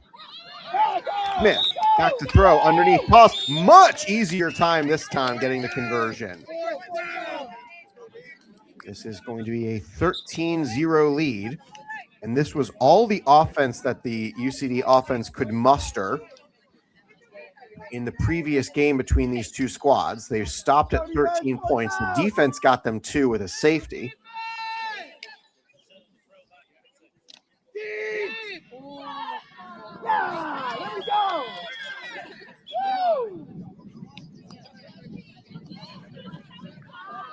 Back to throw again, and a ball does not get there.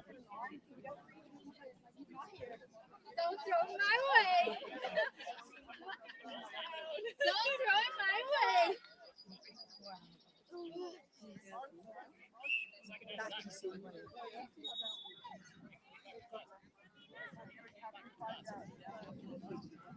And the backward pass means that they go back to the starting field position again. So the backward pass means, I guess, the play stops at the spot of the fumble. Toss play underneath and spinning free is Olga Clavalier for extra yards. That was a good second down play. From the 6 is where this play starts for third down. All receivers right side of the quarterback. Ortega takes the snap, rolls to her left, throws underneath, and it's bobbled and caught. Positive yards, getting through one, can't get around both. So this is fourth down from the 9. A lot of distance to cover for the Red Bows. The pause after the score was because one of our viewers sent me the official rosters for everybody for today's games. Ash Shively Blinn with the pull, following the tackle from Rachel Lynch, and that's another turnover on downs for the Red Bows. So let's see if UCD's offense can get more than 13 points, which is what they had against the Red Bows on their previous game.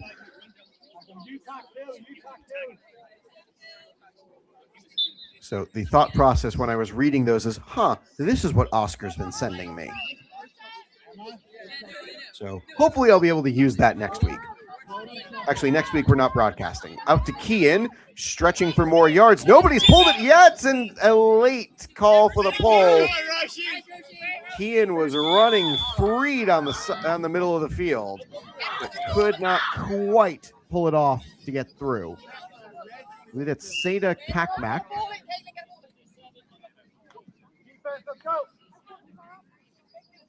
Two receivers right, one to the left. 2 underneath options. It's Veal and an immediate stop by Walsh.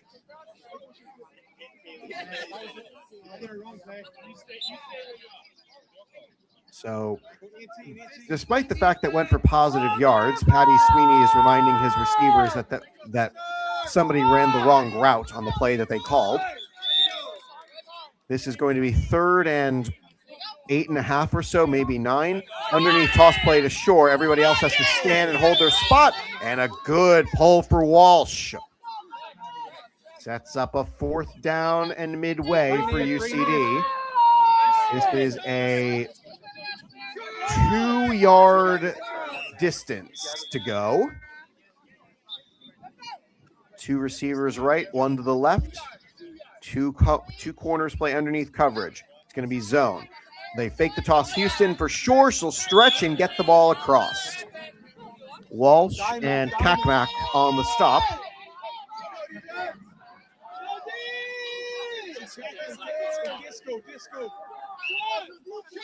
I thought disco was dead, but apparently it's now a play call for UCD.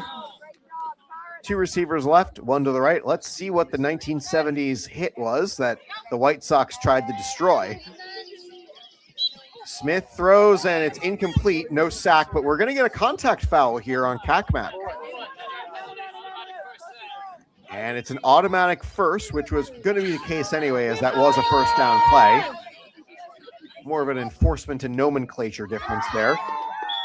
So a lot of yards gained there on that play.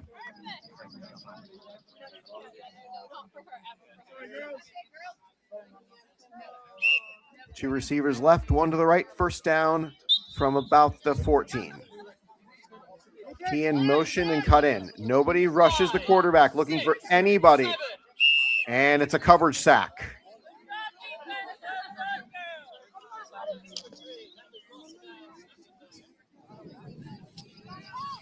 You have 7 seconds to throw the ball from the time you snap it, or 7 seconds to do something with a throw or hand it off. They lose yards as Smith didn't step up far to the line of scrimmage. Now all receivers are going to go to the right side.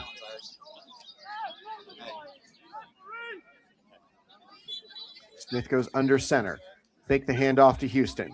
Smith lines up, looking for Shore off her hands. Incomplete.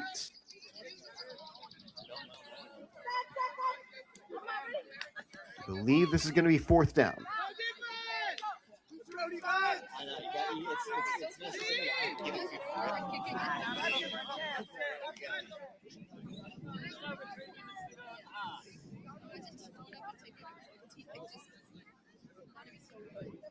Receiver goes right. All receivers now right on 4th down play. Smith looks that direction, looking for anybody, looking for someone at the front pylon. Incomplete.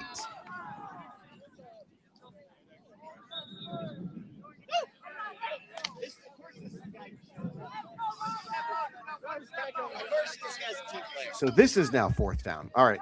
I lost track of the downs because of the repeat of first down.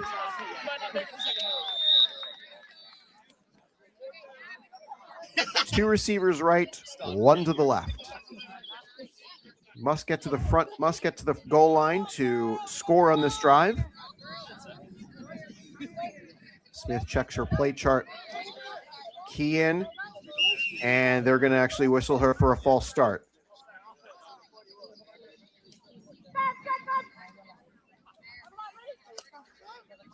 So it's an extra 5 yards as UCD is going to change the play call.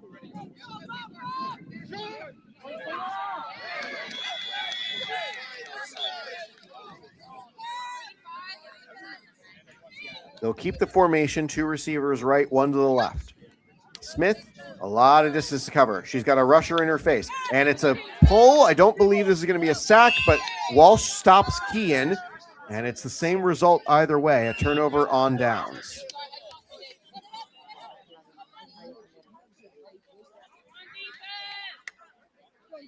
So it's still a 2-possession game for the Red Bows.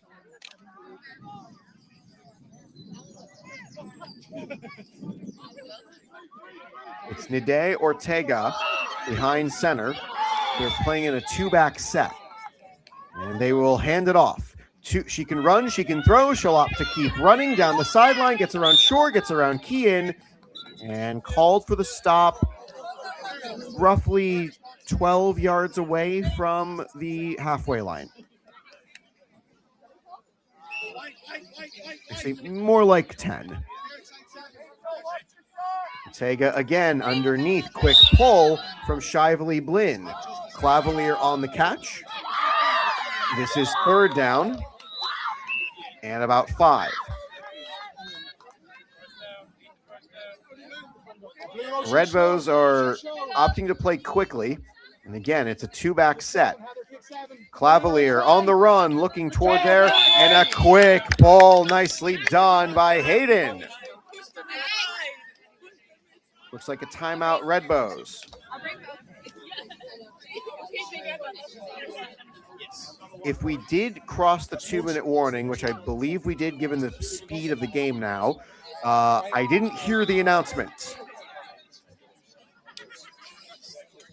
So we have time for more Max's mailbag in the halftime interval. So if you've got questions, put them in the chat now, and we'll talk about them at halftime.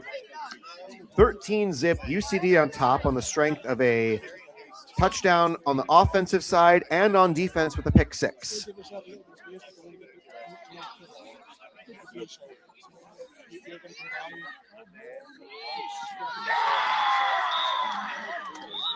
Redbow's looking to cross midfield for, I believe, the first time today on their fourth drive. Hayden will cover the far corner, shot in the near one. Shore, Houston, and Ian have the middle of the field. There's an interesting spot to defend of a fourth down.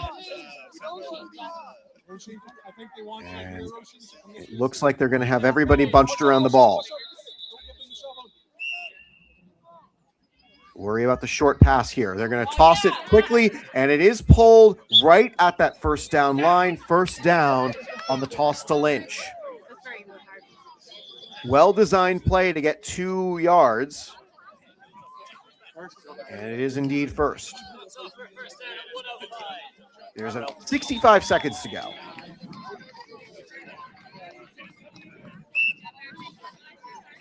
With that whistle, the clock is moving. 2 receivers stacked to the left. One will go in motion again. As interesting triple formation here as the handoff goes nowhere.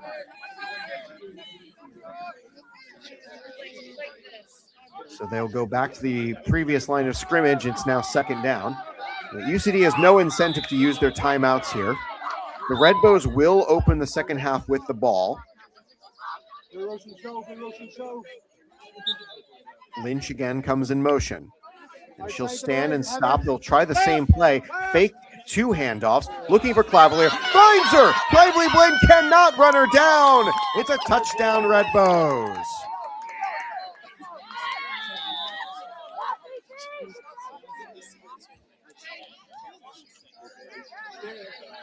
13-6. Redbows will line up to go for 1 to pull within 6 points.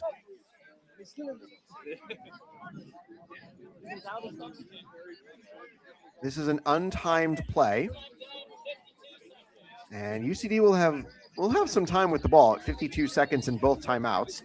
Everybody bunches around the ball. Ortega to throw, and Shore with a sack. So the conversion play goes for nothing, as UCD the only team to get a conversion point after the pick 6 touchdown.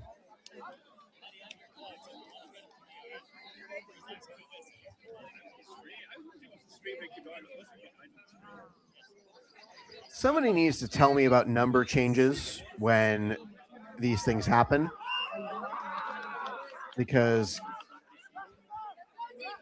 Kate Furlong didn't give me a number, and Grace Hayden is marked as 8 on the bio sheet. Anyway, this is first down from the automatic position. Finds Shore. Quick spin.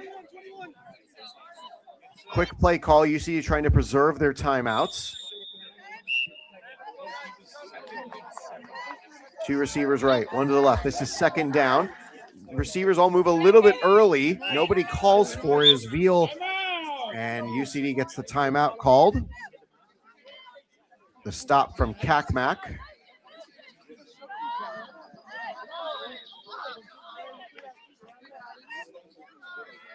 This is going to be third down and midway, as UCD takes 1 of their 2 allotted timeouts for the half to preserve time after 2 straight plays ending in the field of play. A first down will stop the clock for a moment.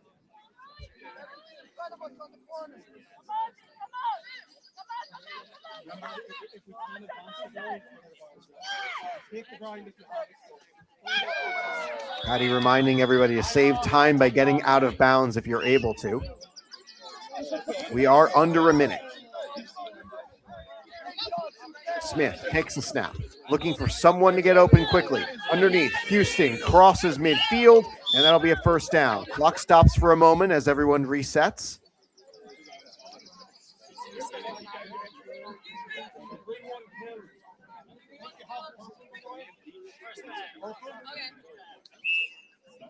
Play clock will wind. Houston gets in position. Everybody else is near the ball.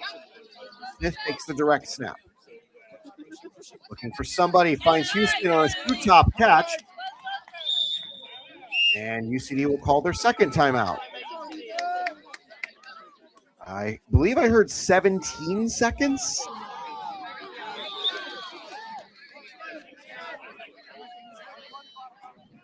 I believe I heard 17 seconds. Which, that was a first down play. This is now going to be second down, but the bigger number that looms large is the one on the clock. 17, I believe, is the time that was left to go. You see, out of timeout, so any play in the middle of the field, they've got to go quickly.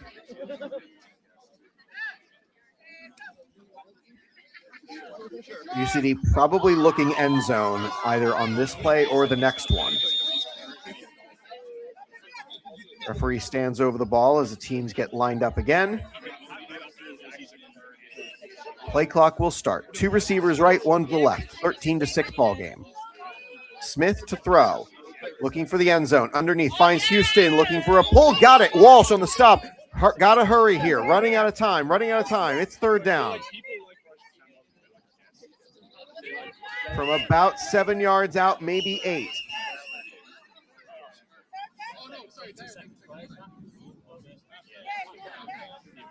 And they ran out of time.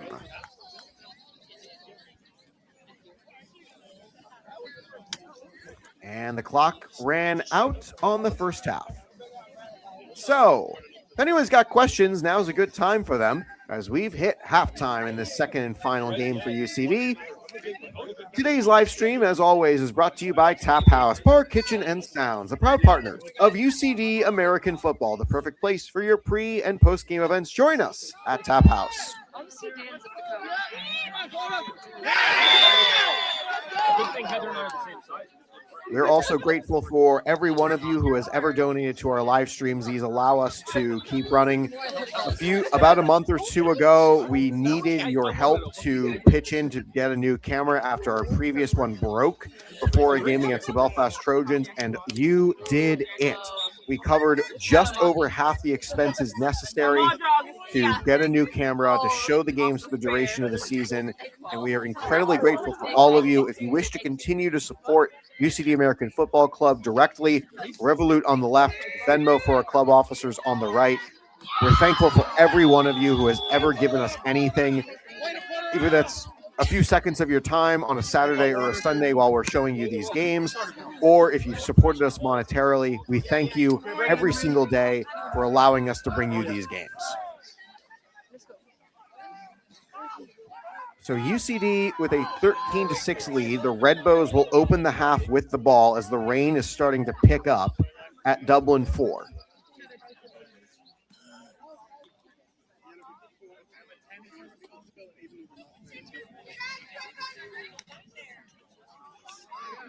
Gosh, this looks like a cold and miserable day, especially for June.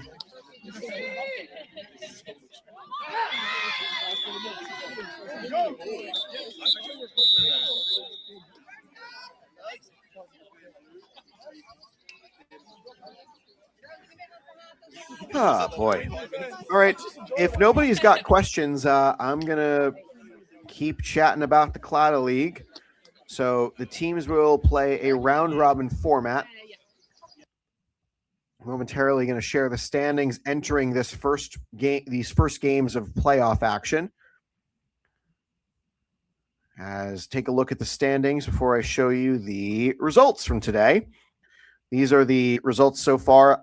We'll have results of the full games. They'll be available on AmericanFootball.ie following conclusion of these games today. Next week, UCD will not be participating, so you'll be able to take in these games through some other means, I assume.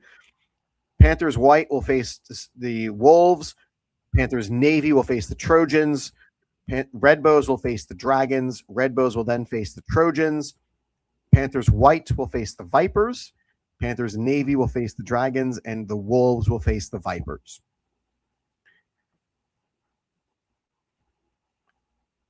Final week of action, UCD will be back as it'll be North Down and Belfast on the schedule. We will start the stream before UCD's first game. So the stream will not start until 8 a.m. my time, 1 p.m. local.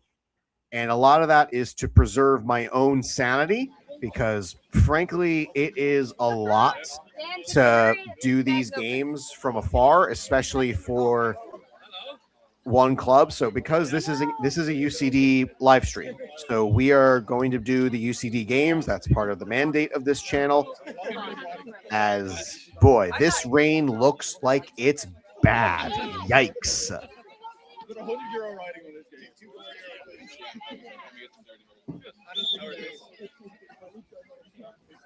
Well, it's 76 and sunny where I am, so that doesn't help them here. So give me a second. I'm going to try to look up the weather in Dublin, Ireland. So let's see. Oh, I saved the location by accident. Mild and humid with chance of rain later. Geez, sunset is at 9:48 p.m. I do forget that when living so far north of the equator. As Sean McVeigh, club president, has shown up, and he's wearing, for whatever reason, an Indiana sweater. Okay.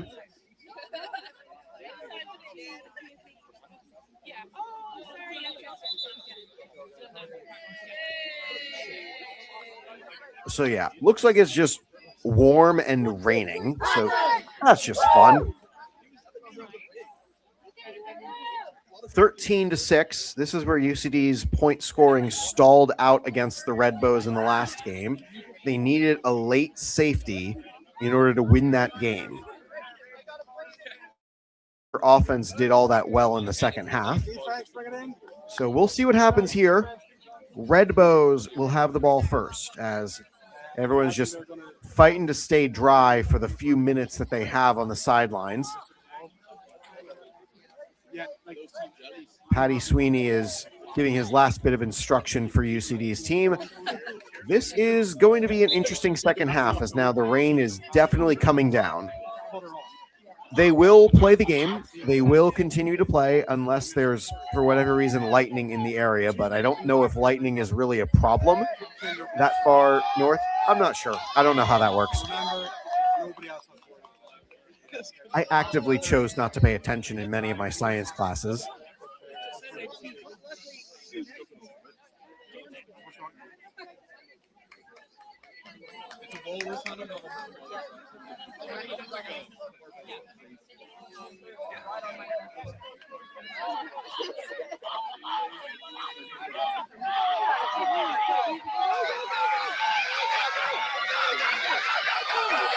I have no idea what's happening in the other field, but I assume it's a touchdown for somebody. It's either the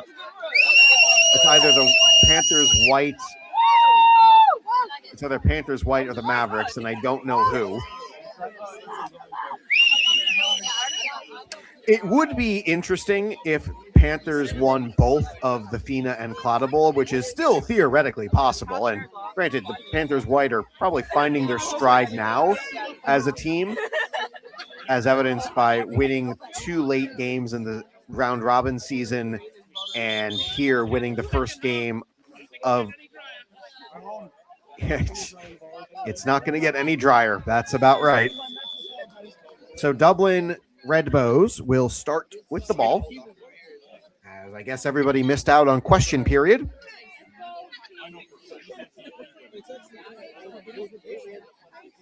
I do love answering audience questions. There are a few that I just genuinely don't understand. And as Sam Smith is huddled under a tiny umbrella to stay dry,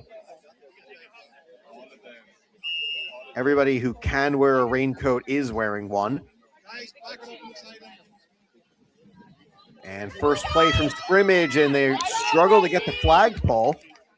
Ortega has played well. She spent 16 years playing flag, and she spent 3 of them in Europe. She's lived in Dublin since 2023 and is currently looking for a job in architecture or international business. Neda Ortega. She shakes right, goes left, and misses the pass.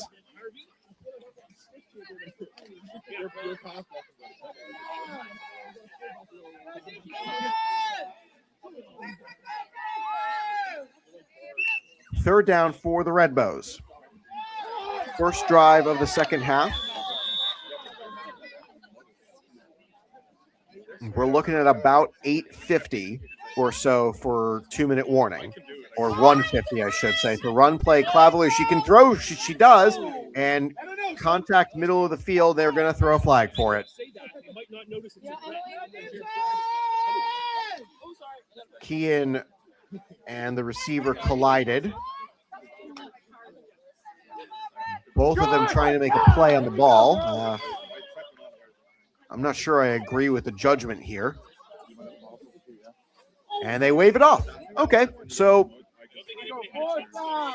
it's going to be fourth down either way. That was a completed pass to Lynch.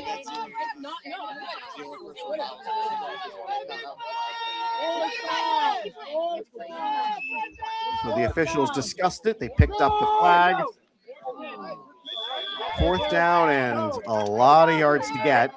UCD is going to play back. Shore is lined up to rush.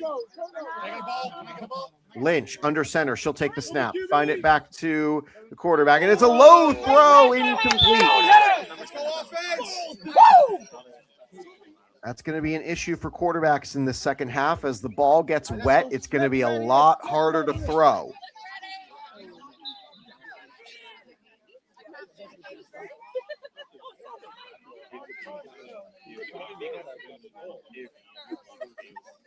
UCD first time with the ball this half.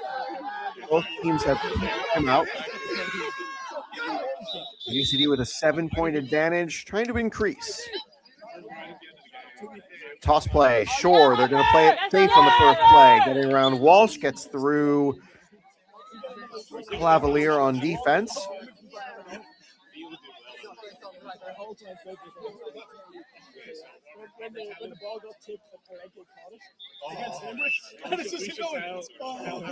Tom McKenniff is rewinding one of my favorite stories from last season. Stephen Alenke's illegal touching penalty. They toss it up to Houston. Houston cuts through and pull from Walsh. Stops play. Bex Nolan is the corner player on the near side. This is her rookie year. She's a PhD researcher at DCU in what she didn't say. 2 receivers right, 1 to the left for this third down play.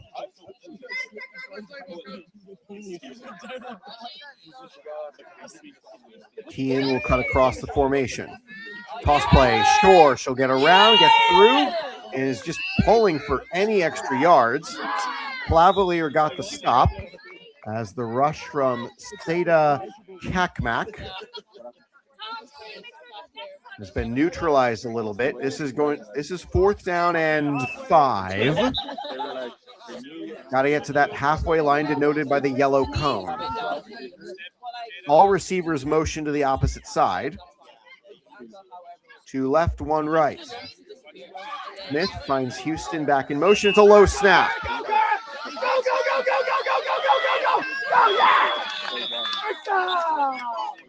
Turnover on downs for UCD, as the wet ball is going to be a problem for everybody in today's game so far. The rain is coming down hard and heavy.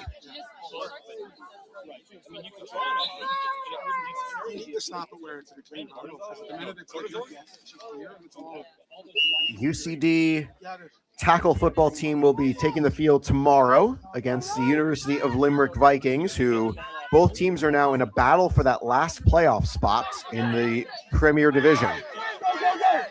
Ortega, underneath toss, puts it out in the field. Furlong the pull. Catch and run from Erica O'Sullivan.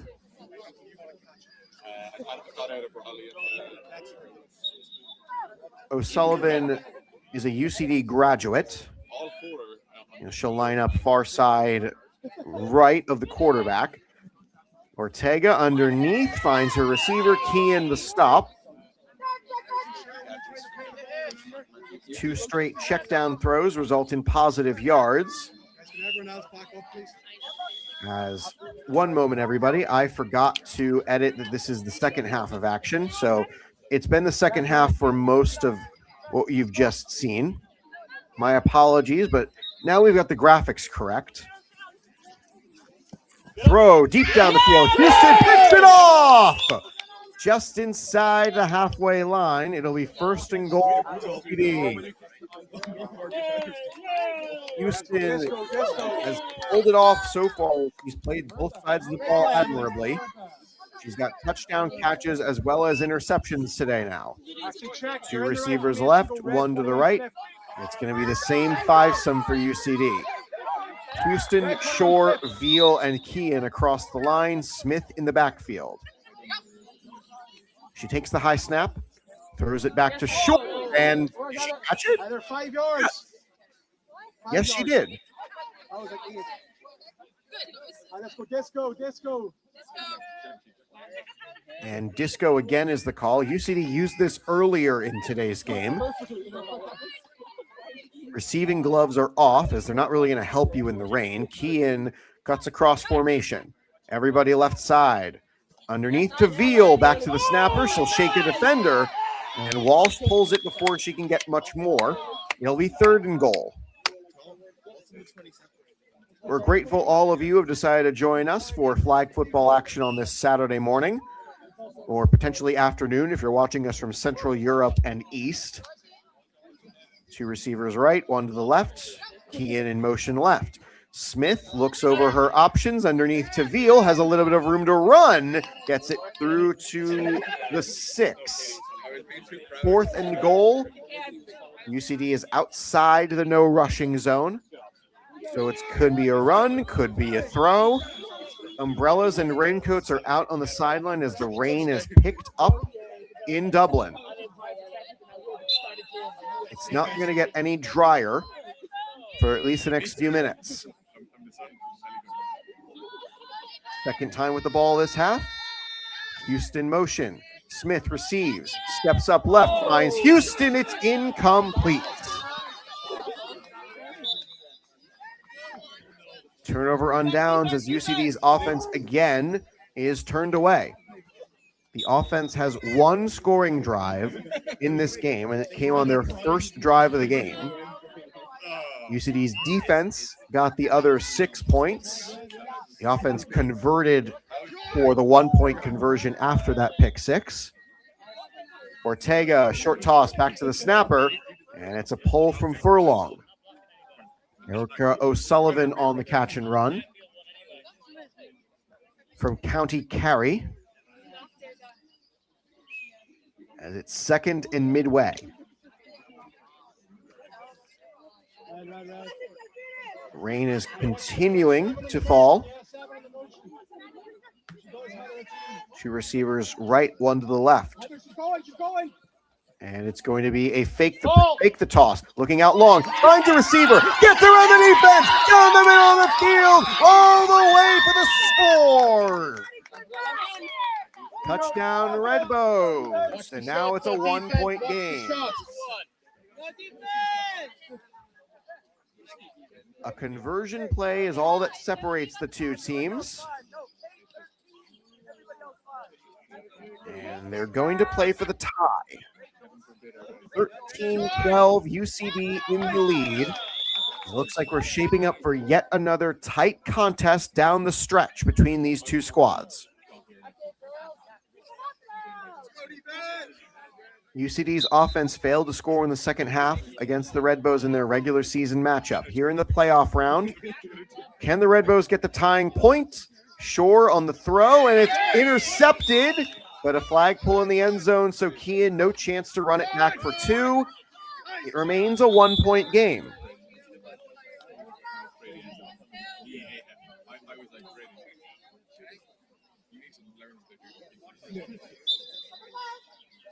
I'm not joking.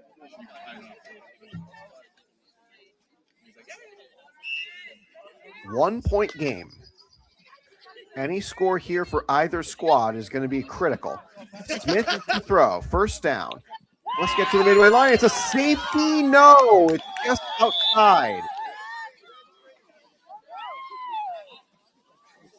Just outside of the end zone. Second down. And UCD nearly gave up the leading points there. And it would have given the Red Bows back the ball. Smith, no rush. Questionable decision. They're looking for short. Overhands incomplete. What a toss from Sam, and Shore right there had a chance at it. That was actually a nice rebound catch from Tom McKenniff there. Third down in midway. Very close to a long, explosive touchdown. UCD's got 2 plays to get to the midway line. They now rush the quarterback. Looking deep downfield. It is intercepted by Claddagh. And that gives the Red Bows the ball inside the halfway line. UCD's lone points given up to Panthers Navy was on a similar interception play inside of halfway. Another score here for the Red Bows, and they will take the lead. Ortega has already thrown 1 pick 6 today. 8 minutes left. Run play, Clavalier, quick pull Shore. First down play goes for a minimal gain. All right, so it's now going to be second down. Absolutely right. Red Bows have really done well with that 2-back set. And now they'll bring everybody else up to the line. They'll go under center. Toss play. Shively Blinn gets the pull. Another short gain for the Red Bows keeps them moving forward. 3rd and goal. In a 13-12 game, every play critical as the rain continues to fall in Dublin 4. UCD with 1 win already in the Claddagh Bowl playoff rounds. Ortega, a long snap back. Shore, heavy rush. She almost gets the pull. It's a passing play inside the 5. And it'll be 4th and goal from the no rushing zone. Critical play here. Red Bows cannot run the ball. They are inside of the 5.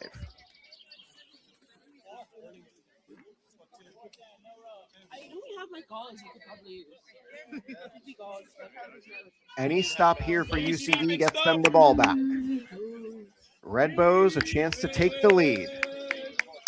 They'll try the same sort of formation as before. Ortega takes a snap, playing underneath. Shively Blinn is the first defender there. And was she in? No! Short!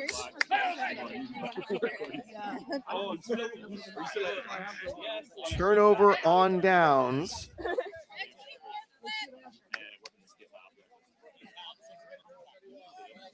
So UCD's defense holds them off at the gate. Ash Shively Blinn with yet another big stop. 2 receivers left, 1 to the right. Smith is going to roll left. She'll look for Shore. High point the ball and get it. Positive play. Keeps the ball in UCD's hands. Let's see what the call is here for the smallest market team in the National Football League, the Green Bay Packers, of which I am a shareholder. Second down, triangle formation right side. Smith will go under center. Houston takes a snap. Smith on the run. She's going to stretch in. Clavalier and Kakmak with the stop. They're a yard short of the first down. It's 3rd down. Bit more like looks a bit like a Green Bay sweep play, at least the flag football version. A little hard to run a sweep play in flag, especially because the sweep play is more of a everybody block for the runner, which you can't do in flag. Underneath to Veal, it's going to be a first down. Keeps the line moving, and UCD will continue to tick, tick, tick, roll that clock.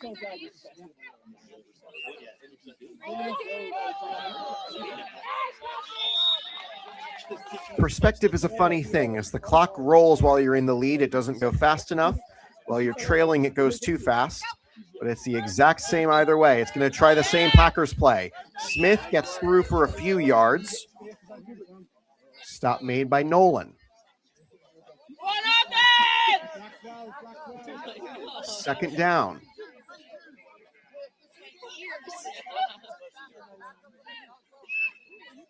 Triangle formation right side. And they'll line up a little bit further toward the sideline. Smith will again go under center. Houston stops, goes out for a run. Looking for anybody. It's broken up. That was almost a disaster, but it just results in third down.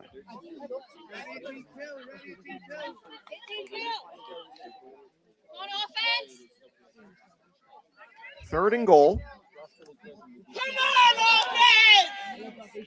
17 yards out from the end zone. Two receivers right. Motion from right to left makes it two left. Fake the toss play. Looking for somebody open. It's off of Veal's hands, incomplete. The clock is going to continue to run as it's now fourth down. A little bit of confusion on what down it was. UCD must get to the end zone to finish this drive with points. Shore and Kean are on the left. Houston is on the right. Fourth and goal. Two corners are going to play way back for the Red Bows. Houston will now go to the left side. Wide snap. Smith fields it. Throw is underneath. Looking for Houston. And contact at the sideline. Not going to be enough to draw a foul. And that will be another turnover on downs.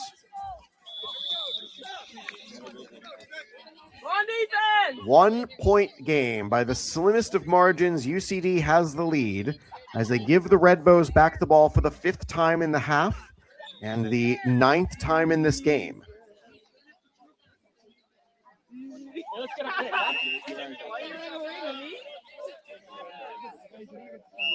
I believe that was the 2-minute warning call. Bunch formation, shovel pass, and Shively Blinn a quick pull. It's a positive gain, but the clock will continue to move.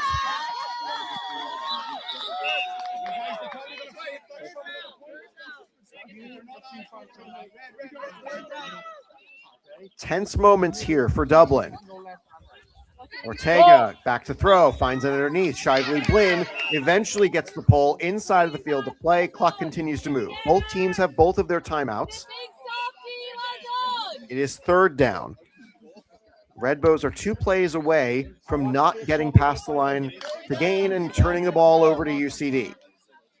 Back to Ortega. Everybody fans out. Shore on the rush. And Shore gets the sack.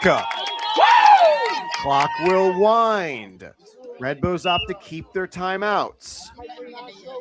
Huge sack for Shore. It's fourth down in midway. Shore and Shively Blinn are going to play the line. Shore puts her hand up. She's the designated runner. 2 receivers right, 1 to the left.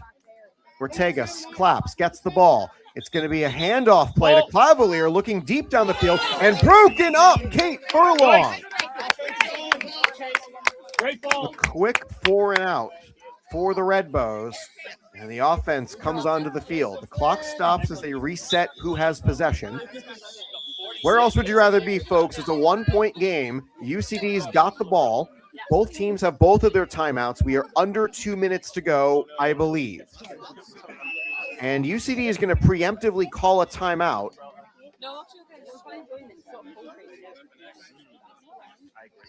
So it's a preemptive timeout here before UCD gets their first play in.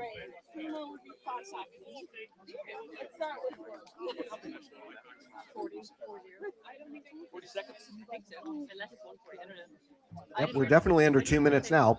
40 seconds remain.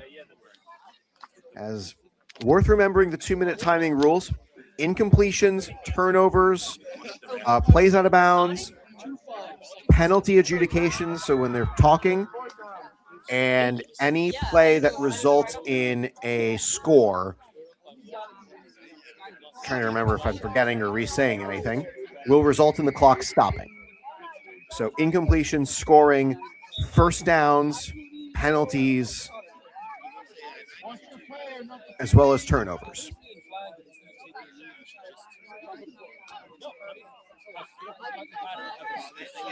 UCD is going to line up to make a play here. They lead by 1. 2 receivers right, 1 to the left. Veal has the ball. She'll send it back to Smith. They're going to play it safe and play it short to Heather Shore. She gets a few yards. Timeout, Red Bows. Their first of 2.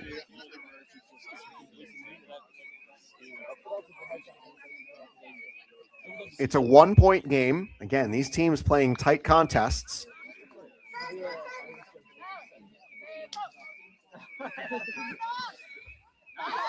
What do the Red Bows have drawn up defensively to either get the ball back or force UCD into an incompletion to potentially save a timeout here?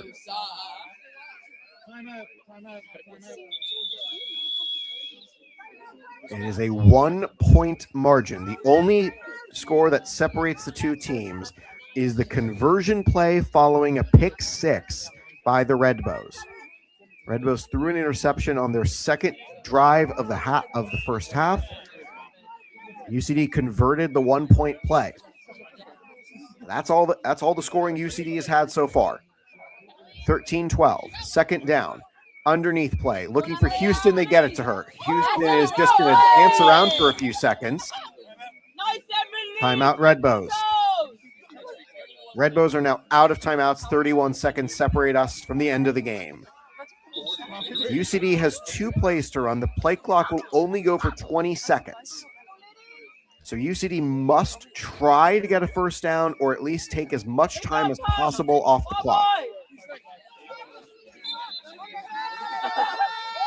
Tom McKenniff just hamming it up for the crowd despite putting the ball in an exposed position for several seconds.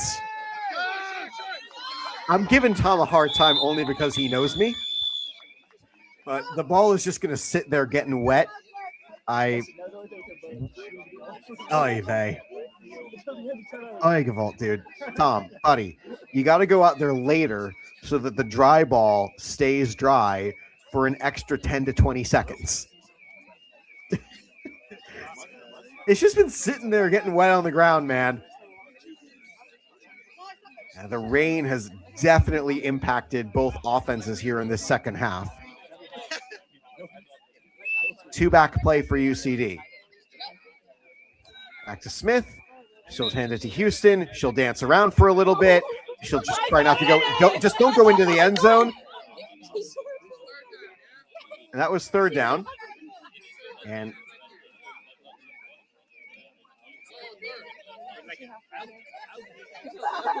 Emily Houston just danced around for a few seconds, and that burned a lot of clock.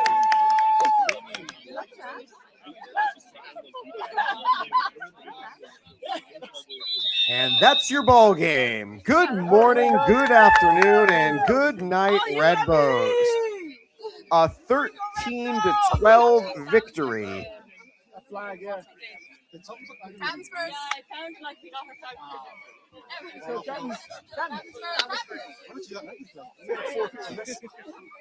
Morning, Emily.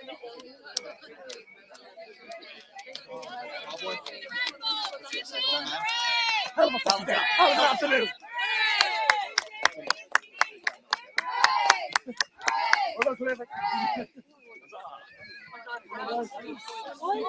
Just huddle up right here. Huddle up right here. Wow. All right. So, quite a battle today for UCD. They get a big victory over the South Dublin Panthers, and they get a narrow win over the Dublin Red Bows. So, two incredibly tight games between these two squads. So, that leaves UCD at 2-0 following their action today. Panthers White and the Mavericks are finishing up their game. Panthers Navy and the Red Bows will play next. Belfast Knights and the City Wolves will play as well at the same time. But for UCD, that is the end of the games for today. And it's going to be the end of games for 2 more weeks, as they will next play June 27th at 1 p.m. local time against the North Down Dragons. And the Belfast Trojans will also be the final game of the round for UCD. Next week, the South Dublin Panthers will host. It'll be Panthers White, City Wolves, Panthers Navy Trojans, Red Bows Dragons, Red Bows Trojans, Panthers White Vipers, Panthers Navy Dragons, and Wolves Vipers. So, thank you to all of you. A 20-6 win over the Panthers and a 13-12 win over the Red Bows, as UCD will break it down.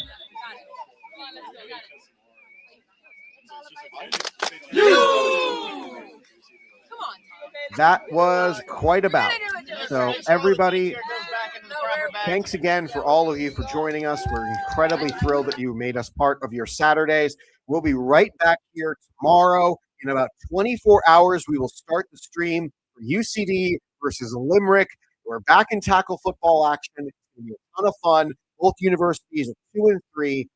We got a big game tomorrow. So until then, I'm going to go back to sleep because I have earned it. And you are going to join us all at 2 p.m. local, 9 a.m. Eastern. Thanks, everybody. Have a great rest of your day.